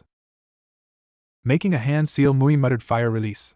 Heavenly prison release key. Tried to search for the release jutsu but I couldn't find any, so I made one. The seal on Naruto glowed red for a while, then faded from his body. Biting the insides of his mouth to numb the quick pain, Naruto turned his head to Mui, sending him a glare. An ancient relic of unknown origin which is said to hold so much power that it could compare to that of the Sage of Six Paths, isn't it? So magnificent, the horse masked man said, spreading his arms wide open, which the others nodded their head in agreement. And with it, the new era of Kyuzugaku shall begin, the monkey mask said with a lot of confidence in his voice. But how? It's not time for it to appear, Naruto said, completely confused. Is it? The man with the cheetah mask questioned, making Naruto stare at him in confusion, not still understanding what he meant. You see, we knew someone was giving information out about the situation here, so with majority of the population of people knowing the month but not exact time the box was to materialize, we simply started a little rumor that the box was to spread sometime next week, the monkey masked man said with confidence in his voice. I'm a bit surprised they didn't think it would be best to keep a closer eye on us, the sheep masked man said. What did you mean by materialize? Naruto asked, a bit confused. Oh, that, you see, the box of bliss is a powerful relic that cannot just appear out of nowhere. It accumulates chakra from everything human, animal, even plants. Whatever has chakra it absorbs, and after a certain period of time it begins to materialize. The chakra absorbed is now manipulated into making a physical body, the horse masked man explained. And well, the wait period ended yesterday, the horse masked man concluded swiftly. Enough of the history lesson, Mui, begin, the sheep masked man said. Nodding his head, Mui walked till he stood behind Naruto. Moving one hand, he held Naruto's throat firmly with his left hand. Quickly pulling out a kunai with his other hand, he stabbed it into Naruto's stomach, then dragged it upwards towards the center of his chest, creating a huge line on his stomach where his blood was more than eager to move towards. Naruto, gasping in shock from what Mui had just done, watched as his blood gushed onto the floor, creating a pool spreading slowly towards the object that stood patiently waiting ahead of him. The elders behind their various masks couldn't help but smile as they watched the blood finally touch the box. Patterns colored red that were not present earlier seemed to appear all round the body of the box. Then tendrils of chakra seeped out of Naruto, moving quickly towards the box. Feeling a lot more exhausted, Naruto stared at the cursed box as it had started eating into what little of the Kyuubi's chakra was stored in his body, seeing as the seal was keeping it all locked. Calmly letting go of Naruto's neck, Mui took some steps ahead of Naruto. Now standing on the pool of blood, he looked a bit surprised as the box glowed a bit, signaling that it had enough chakra. It barely took the demon's chakra, Mui thought. The box began glowing while sucking in so much wind that the elders had to shield their eyes from getting dust into them. Then suddenly the wind that had turned into a huge tornado exploded with a loud bang, with white light shooting into the sky. Outside the island, multiple figures were in the woods resting when suddenly they noticed the buildup of chakra and the large ray of light hovering at the location of the prison. What the hell is that, was the thought going through most of their minds. Get everyone here quickly. We're moving out now, a figure gave her order firmly, giving no rise for complaints or argument. This meant one thing: the enemy had begun their plans quicker than we anticipated. How it was possible was the bigger question, considering the box was to materialize sometime next week. Please Cammy, let's not be late, the figure couldn't help but think with worry. The same time in the cell. Ryuzetsu was deep in thought, still trying to understand what Mui meant when he told Naruto to try and stay alive. Immediately her thought was interrupted by a loud bang. Jolting up, she heard some of the other prisoners who had woken up making noise while some others were trying to peep through the bars of the window. What's going on, she thought, confused as she saw a guard run past her cell looking scared for some reason. Back at Naruto's location. When the light had died down, they were all surprised to see a huge box with faces of animals carved on it at the location where Mui kept the box. Mui stretched his hands out, then quickly made a hand seal, which he ended by facing his palm towards the box. He said, "Open here and now." It was finally time to get what he had waited for, Mui thought with a bit of joy in him. "Let me see my son Muku," he said, sadly thinking of how his son would feel, seeing as he was the one that sealed him into the box. "What?" the four figures all said at the same time, not expecting to hear such a thing from Mui. The mouth of the lion on the box opened wide, letting dust flow out slowly. Hearing the sound of faint footsteps, the elders prepared to defend themselves, glaring into the box as a figure slowly walked out of the box. The box granted his wish, allowing a grown-up Muku to walk out. "No way," Naruto thought, staring at the boy who strangely resembled Sasuke. Then reality hit the elders. Mui had chosen his son over the village, throwing away all their plans for his selfish goal. "Have you gone mad, Mui?" said the sheep-masked man with rage in his voice. "Mui, you traitor!" the horse-masked man shouted in rage, before he along with the other elders dashed then jumped to attack him. They had to dodge as another Mui that attacked them landed on the ground. They looked at the Mui copy who poofed out of existence to reveal Kazan. Kazan was a short and bald-headed man with dark eyes and a brown goatee. He wears a long-sleeved green kimono shirt with white trimming underneath a yellow, sleeveless jacket held closed by a broad sash. He also wears a pair of black pants and soft, Chinese shoes, and what appeared to be a scarf around his neck. Standing guard from Mui, he focused a lot of his attention towards the elders. Nodding his head and understanding, Mui began walking to his son, who mirrored his action.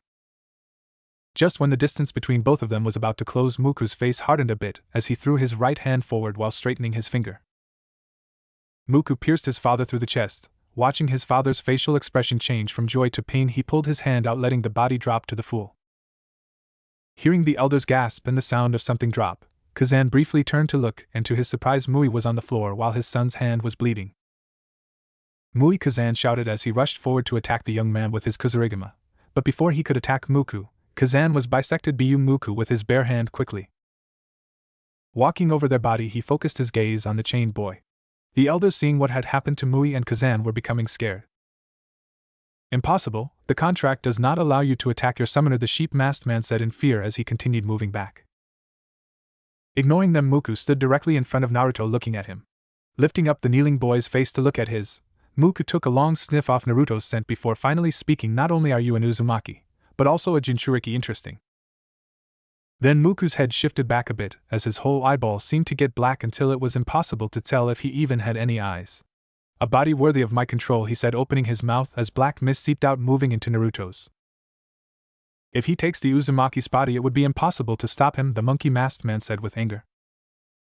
"With Mui dead, he can do anything he wants. We can't go up against him," the sheep-masked man said when he noticed some black markings appear on Muku's body. "Think tattoos or maybe even something like the curse seal. But if we take the Uzumaki out, he would have a weak, frail body in his control," the cheetah-masked man concluded, making the elders nod in agreement. "So we split into two pairs, one go after the Uzumaki while the others distract Satori," the monkey-masked man said, making the silent elders hearing this suddenly decide that it was the best and only option.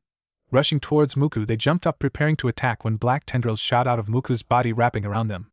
The tendrils then tossed the bound me into the mouth of the lion on the box.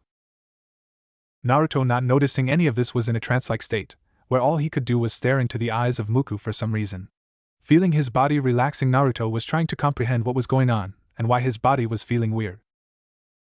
Luckily for him, Ryuzetsu arrived. Seeing what was going on, she said with a low voice, "Muku," which worked in breaking his attention from Naruto, as he stared at her blankly for a while before he suddenly jumped back, landing on top of the box of ultimate bliss, leaving Naruto to fall on his face. Turning her attention to Naruto, she noticed he was bleeding, a lot. He even had some sort of black tattoo moving across his body. "Naruto-kun," she shouted, not paying attention to the fact she added kun. "Stay back." Naruto shouted in pain while coughing violently, not noticing the black liquid-like substance that sprinkled on the floor. He's not the same person you can. Naruto didn't get to finish the sentence, as he suddenly coughed a large amount of blood with some of the same black liquid. Moving his hands to cover his mouth, he found out he couldn't, obviously because he was still chained. Pulling on the chains in hope that they would somehow get loose, Naruto found out that with every pull he was getting weaker for some reason. Seeing this, Ryuzetsu gulped, then took one last look at Muku, who was staring at Naruto in amusement.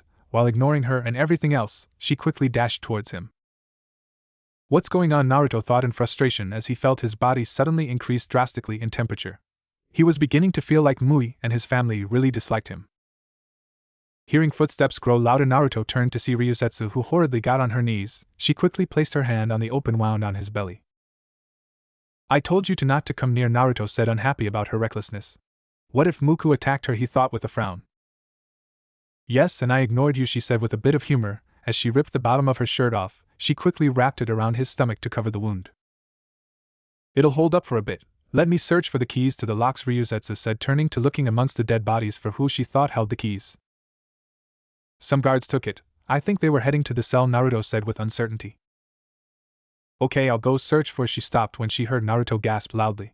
She turned around to ask why, but kept quiet as he was staring at the floor with a pained expression.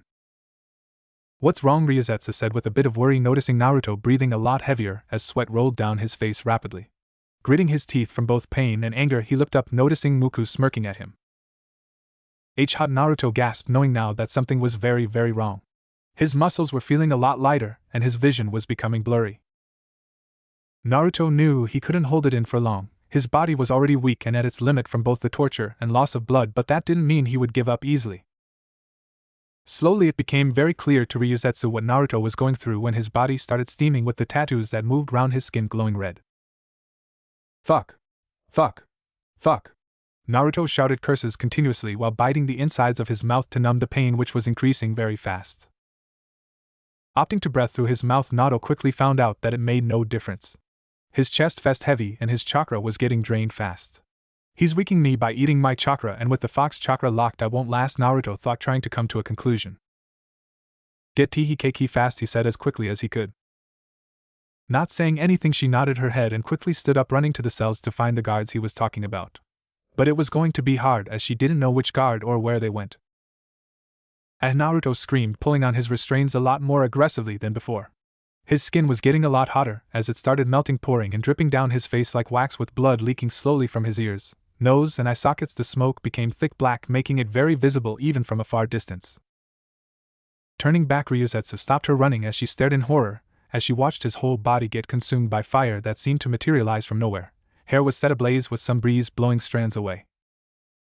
No, no, no, no, no, Muku, stop! Ryuzetsu shouted with anger at what her once innocent childhood friend was doing. Go! Get the keys, Naruto managed to squeeze while shouting from pain as the unnatural heat melted him before his and everybody who watched eyes. But Ryuzetsu said in protest. I'm fine, just get them, Naruto shouted a bit, still trying to reassure her with a confident smile, but the smile didn't fool her. I'm sorry, Ryuzetsu said sadly, turning and taking off without looking back. The Konoha team had arrived just in time to see Naruto weakly drop face down onto the floor as he began convulsing, his body jerking violently with the black mist feasting upon his body. And Naruto-kun, Hinata shouted loudly, about to jump down from the building towards him, but was held from the wrist by Kurenai. No, it's already too late, he's gone, Tsunade thought, staring at the melting corpse of Naruto sadly. Naruto-kun, Hinata shouted loudly, getting ready to jump to his rescue. Wait, it's not safe, Kurenai said, holding Hinata by her wrist while looking at the boy who stood on the box with worry. Tsunade-sama, what do we do now? Questioned Sakura, snapping her out of thoughts. Hesitantly looking at Sakura, Tsunade glanced at the rest of her team. Our enemy is likely that boy. He may look weak and all, but if he is what I think he is, then don't drop your guard. The moment he is taken care of we can worry about Naruto, Tsunade said, trying to act as composed as possible. Hopefully once we deal with the boy, whatever jutsu he put on Naruto would be released, she hoped, knowing fully well that even if it was possible, the probability of Naruto being able to resume his career as a shinobi was very low. But Naruto needs help, Hinata said loudly in defiance, not liking the fact that she was betraying Naruto again. Hinata, calm down, we are not abandoning him, Sakura said, trying to calm her down, not liking her tone.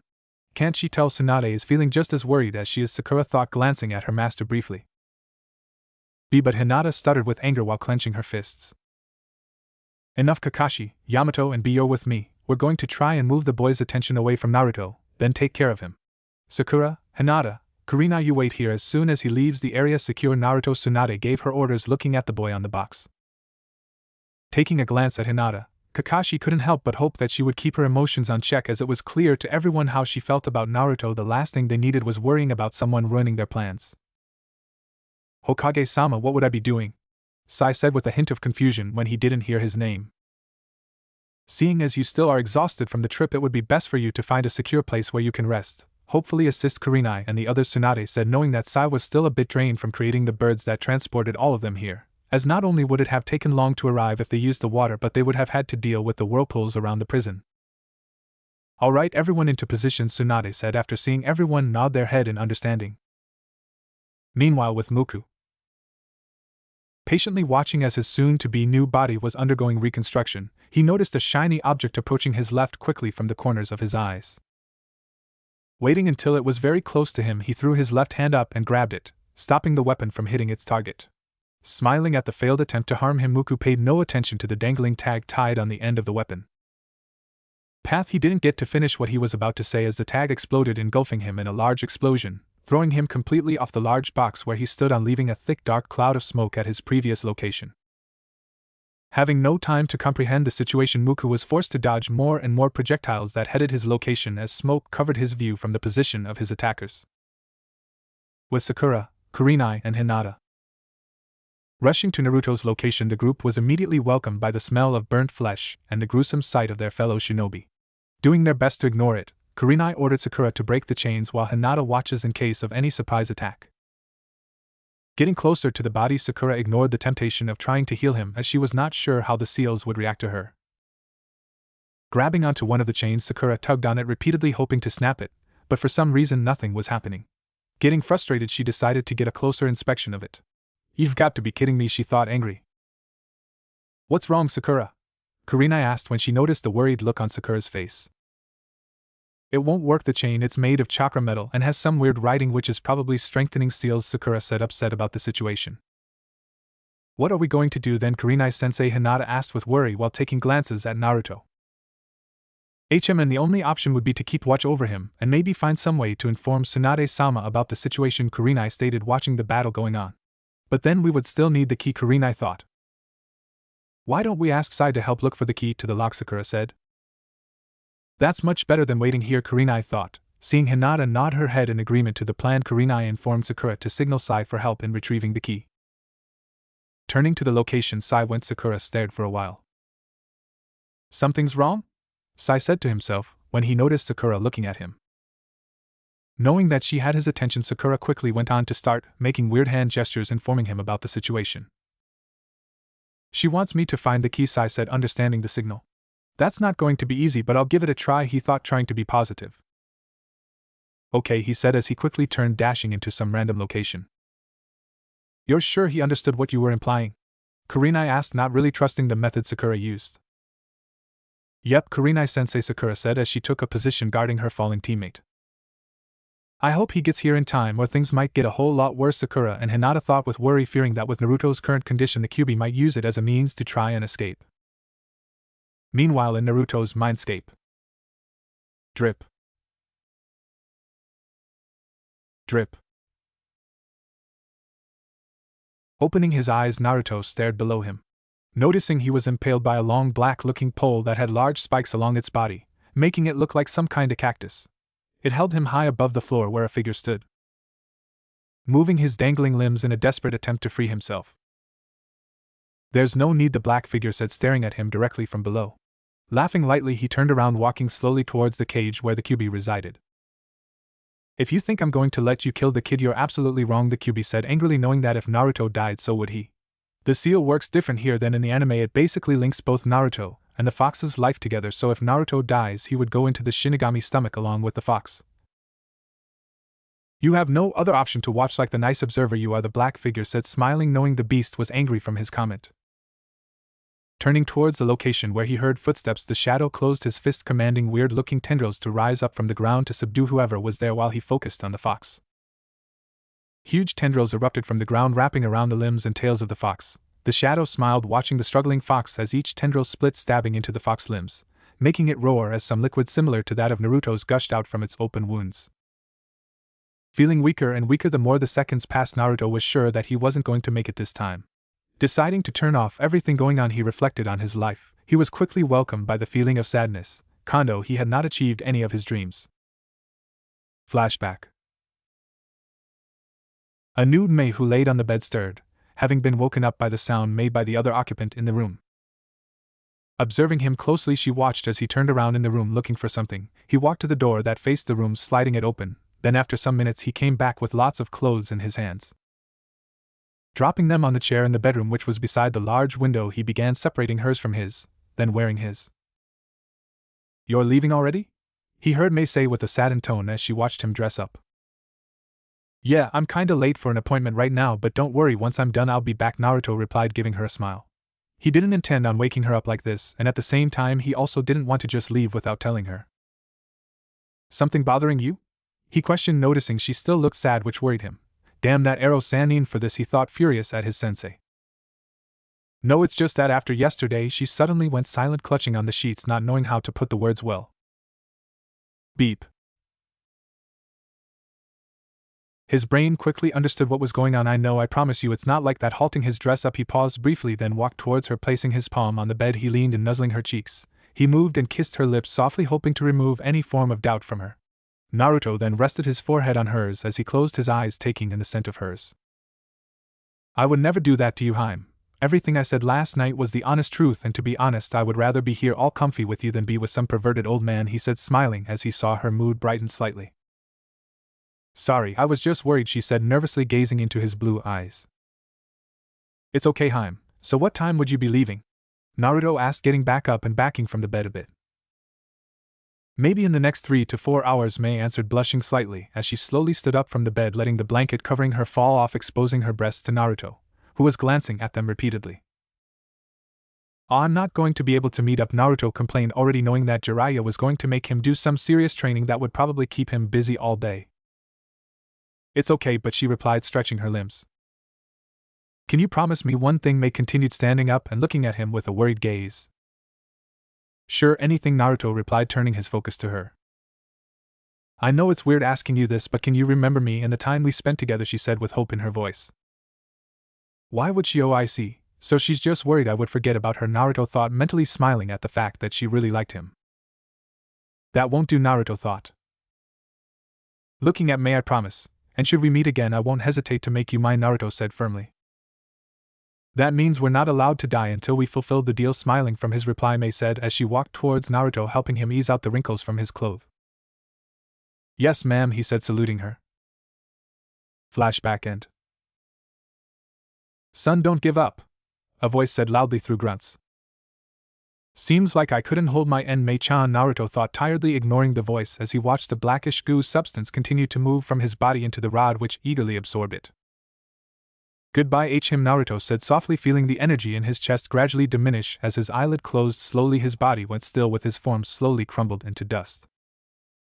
"No, wake up, Naruto, wake up," another voice shouted, trying to get his attention, but it was all in vain.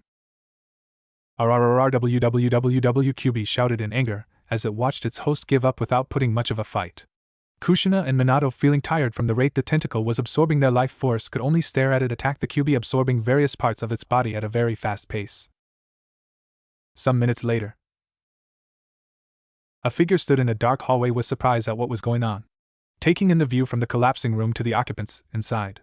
Staring at the large pole that stood in the center of the room, he closely looked at what seemed to be a person pinned on it, his eyes trying to figure out who that was. Immediately his single eye widened in surprise as he stared at the crumbling body, turning his attention to the only person talking who was free from any shackle.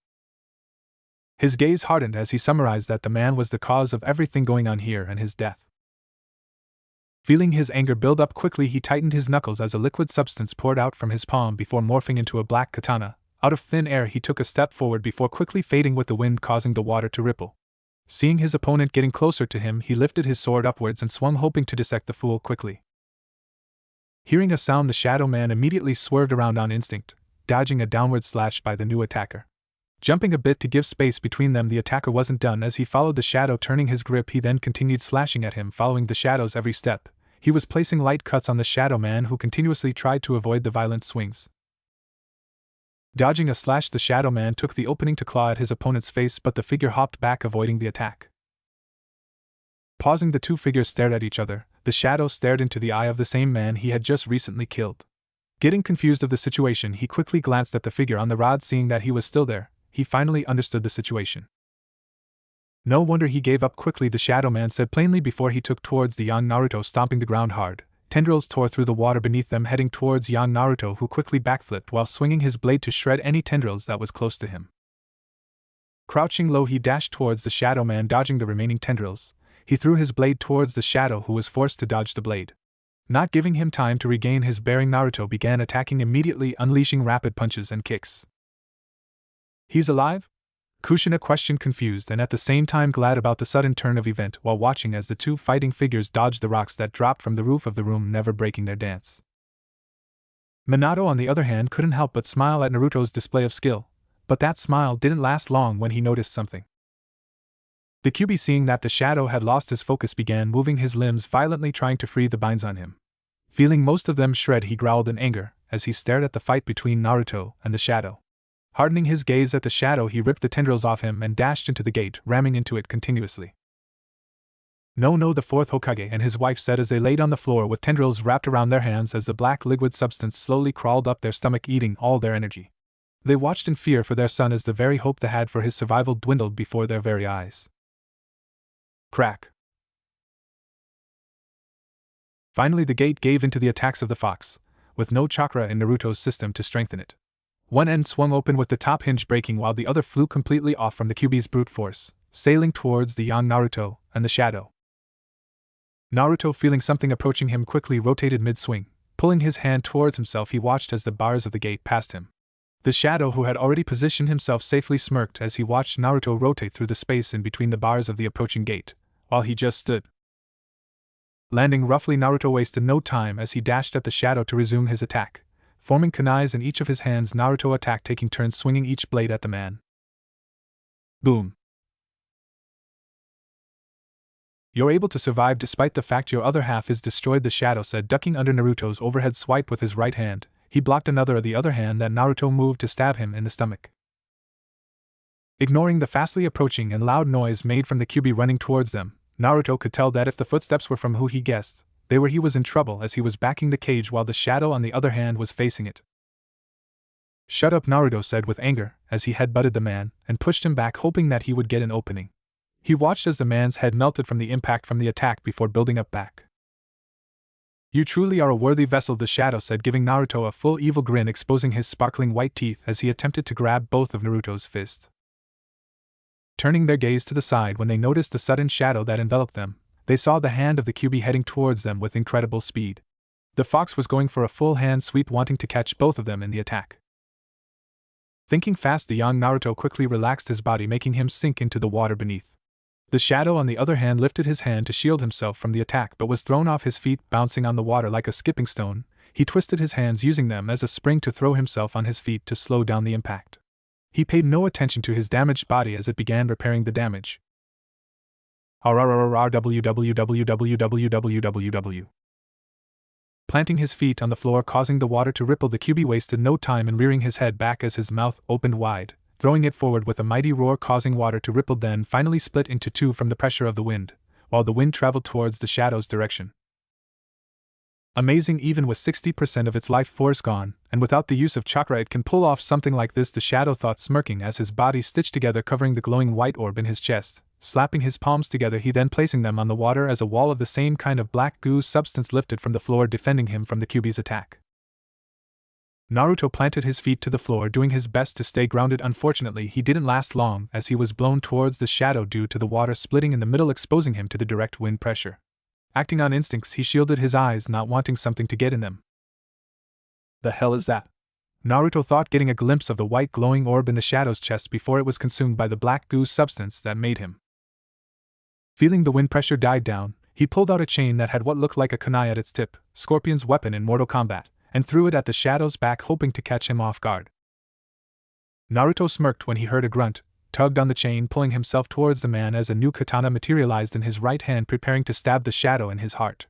Maybe I should aim for the orb thing, he thought as he said towards his opponent. Swerving around, the Shadow tugged on the chain, pulling Naruto with more speed towards him. Rearing his hand back, his fingers suddenly broke, with his fingers snapping and shifting. They merged with each other while extending into some weird blade. Surprised from the sudden turn of event, Naruto had nothing to do but prepare himself for impact. Naruto watched as the wall turned into many thick tendrils and moved towards the Biju. Kushina, along with Minato's eyes widened as they watched their son approach his doom in what seemed like slow motion.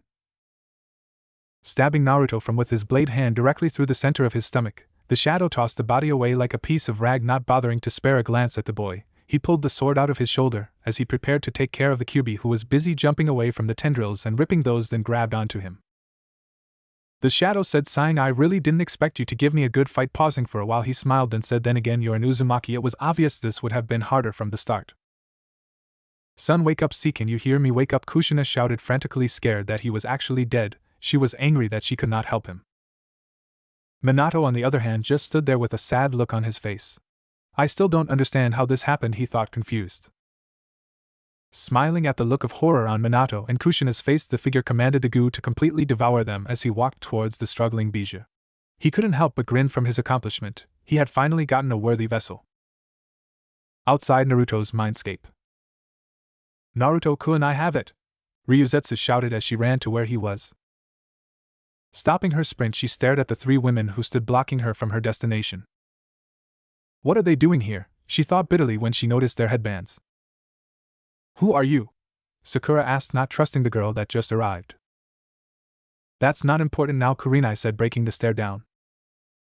"I'm sorry, but you have to give us those keys," Kurenai said, drawing their attention to the bunch of keys Ryuzetsu was trying to hide at her back. "Sorry, I can't do that. You see, my friend there needs these keys, so I can't let you have them," she said, pointing at Naruto. Then she got into a fighting stance. Ryuzetsu knew the possibility of her beating the three of them was low, but she wasn't going to just give them the key like that. "So how are we going to do this?" Ryuzetsu asked, seeing Sakura and Hinata get into fighting stances too. "We won't be doing anything," Miss Sai said, appearing from nowhere with his tanto at her neck. "It would be stupid of us to fight, seeing as we want the same thing," Kurenai said as she took the key from Ryuzetsu and tossed it to Sakura. Ryuzetsu couldn't help but glare at Sakura as she watched her hurriedly release the shackles off Naruto. Looking at the remains of her partner, Ryuzetsu silently prayed that he would be okay somehow. "Naruto-kun," Ryuzetsu called to him, ignoring the looks from the Konoha team. Hearing no response, she called again, getting a lot worried, but this time she tried to move closer only to be stopped by the blade at her. Still there was no response, not even a twitch to signal him hearing her. "Hinata, can you take a look at his system?" Kurenai said, worried. "Hi," Hinata quickly responded, activating her Byakugan to scan his chakra paths. Immediately she frowned, noticing a problem. Cleaning her eyes, she tried again, hoping what she was seeing was a mistake. "No, no, no, no, no," Hinata said, shaking her head repeatedly while tears fell from her eyes. "What's the matter, Hinata?" Sakura asked, already expecting a bad answer from seeing Hinata's reaction. "How? Why doesn't he have any chakra paths?" she said as she fell to her knees, shaking her head in disbelief. "What?" "Impossible," Sai said, knowing full well that it was impossible for a living person to exist without having constant flow of chakra in their system. Even civilians had chakra coils, only that it was very small and couldn't accumulate enough chakra to do anything special. But for someone to have no coil, then that person is more likely a corpse. "No, that can't be true," Ryuzetsu thought, looking at the corpse on the floor. In Naruto's mindscape. "Tell me, why do you choose to resist, despite knowing there's no hope for your existence anymore?" the Shadow taunted the fox as he dodged slaps thrown at him. "I am the mighty Kyuubi no Kitsune, the strongest of all the Bijus. If you think I'm going to be destroyed by a weakling like you, then you're sadly mistaken," Kyuubi responded, then reared his head back as his mouth opened wide, throwing it forward with a mighty roar. Ryowu. A large amount of fire flared out his mouth like a flamethrower, engulfing a large portion of the room. Laying on the floor under the water, Naruto watched the ongoing battle. He couldn't help but think about what the Shadow had said to the fox. "What drives me? All my life I have been ridiculed, abused, lied to, yet despite all that I refuse to give up. For what purpose? Acceptance? No, no, no, to prove them wrong? Naruto questioned himself after hearing what the shadow was telling the fox. I see, so it's your pride that keeps you from giving up, the shadow man said, dodging more fireballs. The fox spat at him, as he threw spears made of a more solid version of the black goo substance towards the fox. Dead last. Dobe. Demon scum. No, it's not about them anymore, it's about fulfilling my dreams, yes. And making them regret what they did to me, Naruto thought, feeling a little better now that he came to a suitable conclusion. With the Iin half gone, all those stupid sentimental feelings towards the village had dwindled down to nothing. He now worked on a policy of good for good and bad for bad. Yes, now I have a clearer image of things, Naruto concluded, standing up in the water with his feet planted firmly on the floor. Now then, how do I stop that guy? Young Naruto said, trying to come up with an effective plan to finish off the shadow. Everything started when he relaxed himself, as he let his mind recall everything from his last visit by Mui to the current day. Feeling the release from the shackle reaching him, Naruto smirked as he got up, chuckling mentally. I see, so his work was to weaken me mentally and physically so he could get in and obtain easy control by absorbing my essence. But still, considering the fact that I still don't have access to my chakra, I'm assuming my chakra coils have been eaten completely, and the fact that I'm still feeling the effects of whatever that boy did to me despite the fox chakra constantly killing foreign substance in my body, it's clear that I have to go after the source of this situation to end everything. Muku, after all, he's the one who put this thing in me, he would know how to take it out. Muku had a good plan, but he was stupid as he attacked my Iin half, and because of that felt he already had obtained control, only seeing me as a minor obstacle in the plan. He obviously did not know that currently most of the control in our mind was already in the hands of the Yang half. Naruto thought, feeling a bit happy that the shadow underestimated him, as this had given him an idea. Watching the fight, Naruto began formulating a plan while watching for an opening. Some minutes later, the shadow man had eventually restrained the fox and was bragging about it. Seeing a good chance when the fox tilted its neck to fire a beast bomb at the shadow man, Naruto quickly set his plan into motion. Forming a huge arm made out of the black substance, the shadow man used it to grab hold of the weakened beast ball the fox fired at him. His victory was cut short as multiple black chains with spikes flew out from below the water, piercing and wrapping around him, constraining his limbs. Frowning at this, he tried to move, but it didn't work. Things were looking bad for him now. With the sudden release of chakra into Naruto's system, the fox had gained its yokai back, and Naruto would too, seeing as the seal is broken. But his chakra was still null, as the Muku placed in him had already eaten his chakra coil, only leaving necessary points, meaning he was making use of the yokai gain from the fox. The fox didn't need chakra coils as he is a being of chakra. He could simply use Naruto's bones or flesh for constant chakra flow. Naruto slowly stood up from the water as if nothing happened to him. Walking towards his prey, Naruto ignored the looks of surprise on the shadow face.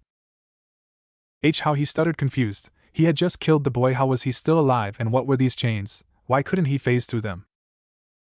Only a fool would be killed in their own mind. Ignoring his question, Naruto said, plainly dissing his now dead Iin half. Growling lightly, knowing that Naruto had already figured out his plan, Muku tried to come up with a plan B quick. Still, you really had me fooled there, acting like you're the one in control when you're just a simple servant here to prepare a room for your beloved queen, Naruto said with a bit of humor while watching as the shadow began struggling.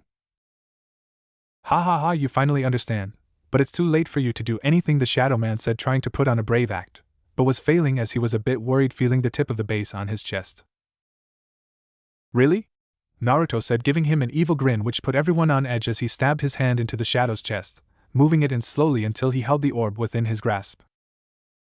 Because the way I see it, this is just the beginning, Naruto concluded as he pulled the orb straight out of the shadow's chest, smiling as he watched it glow brightly, giving the world a good view of it.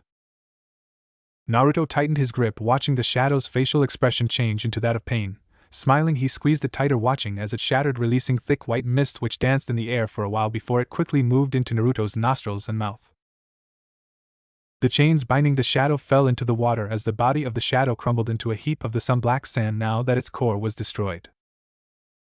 Staring at the boy, who now had black tattoos appearing on his body with a worried expression, Kyuubi, who was now free of the binding, was beginning to fear that now Naruto absorbed the shadow he would be a lot harder to kill. Stealing one last glance at where his parents were previously, Naruto's eye focused on the Kyuubi staring at him firmly. He said, "So are we doing this or what?" Cautiously walking towards Naruto, the fox stopped to stare when he saw him making hand seals before slamming his palms on the water. The water rippled from the impact of his hands, Then suddenly the whole walls in the room shook and a low voice whispered, "Hunt down Muku." Naruto was sure that the fight with the Kyuubi would be hard, so rather than fight the Kyuubi and hope his body would still be okay to fight Muku, who was probably waiting for him outside, he sent a command to his brain, thus the voice that echoed. Getting into a boxing stance, Naruto hardened his gaze as he focused on the bijou in front of him.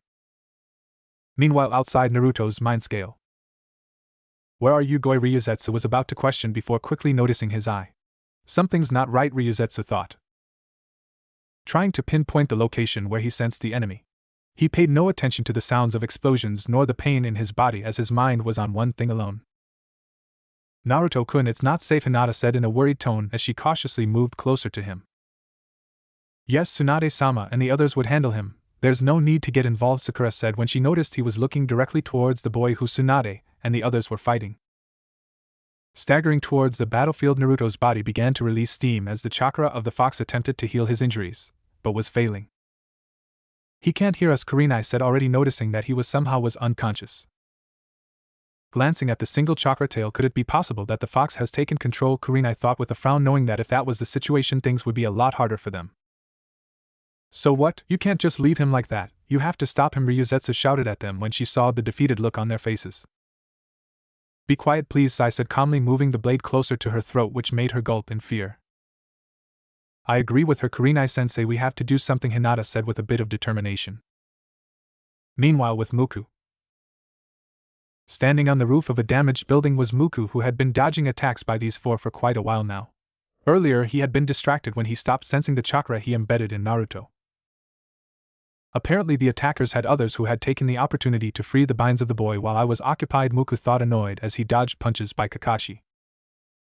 Sensing killer be coming from his back, Muku's arm snapped backwards, dislocating from his shoulder in the process, as he grabbed B by the hand and threw him into Tsunade, who was about to punch him from above.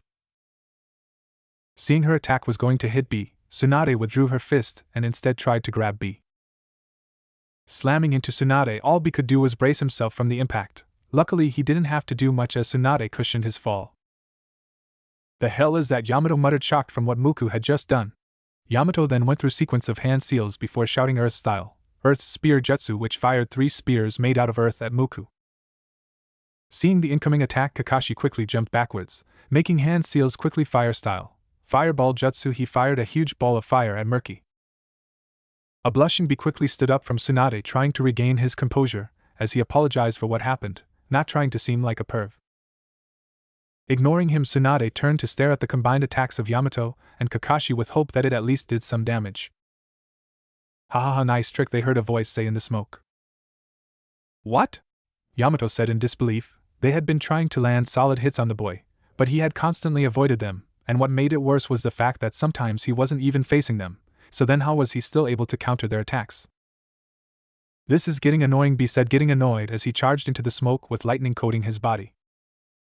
"I agree," Kakashi replied as they watched B run through the boy, who dissolved into black smoke and reformed immediately as the attack ended.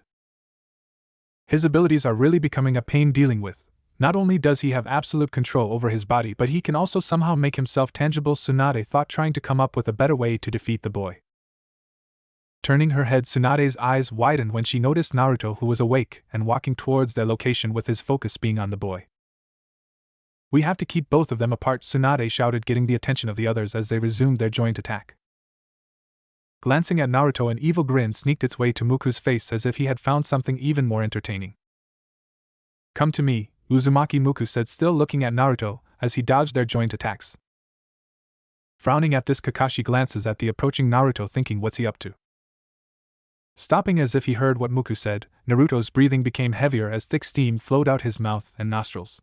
Growling like an animal, 2 extra tails made of the Kyuubi's chakra quickly materialized on Naruto, who changed his stance, and like a bullet he dashed towards Muku, leaving a crater behind him. Taking a huge leap out of the way of another lariat by B, they had given him an opening, and he wasn't going to waste it playing with them. Rotating his body, Muku turned towards Naruto's direction as he let himself free fall off the building. "You're not getting away that easy," Yamato said as he followed Muku, but instead of jumping off the building, he dashed along the sides using chakra to stick on the building body. Throwing kunais and shurikens at Muku, Yamato smiled as some hit their target but sadly seemed to have no effect on his opponent. Rearing his fist back, Naruto threw a punch that would have connected to Muku's head, had he not dissolved into a cloud of black smoke. Quickly rotating around to continue his attack, Naruto failed to notice the remaining thread of black smoke behind him that solidified around his neck. Swinging him, Muku tossed him into a nearby building, breaking the glass and everything. About to follow up on Naruto, Muku was forced to dodge a punch by Tsunade which destroyed the ground on impact. The others took this as an opportunity to flood him with attacks and jutsus which he narrowly escaped. Staggering to his feet, the broken bones of Naruto slowly snapped back into place, mending themselves as an extra tail grew out of him. Grabbing onto the thread, Naruto pulled it towards himself harshly. Muku, who was about to land a painful punch to the belly of Hinata, was pulled into the building where he was immediately greeted by a fist to his face which sent him flying backwards. Pulling Muku towards him again, Naruto followed up his attack with more punches, raining knuckles on the demon, and when Muku tried to block he would start using his leg.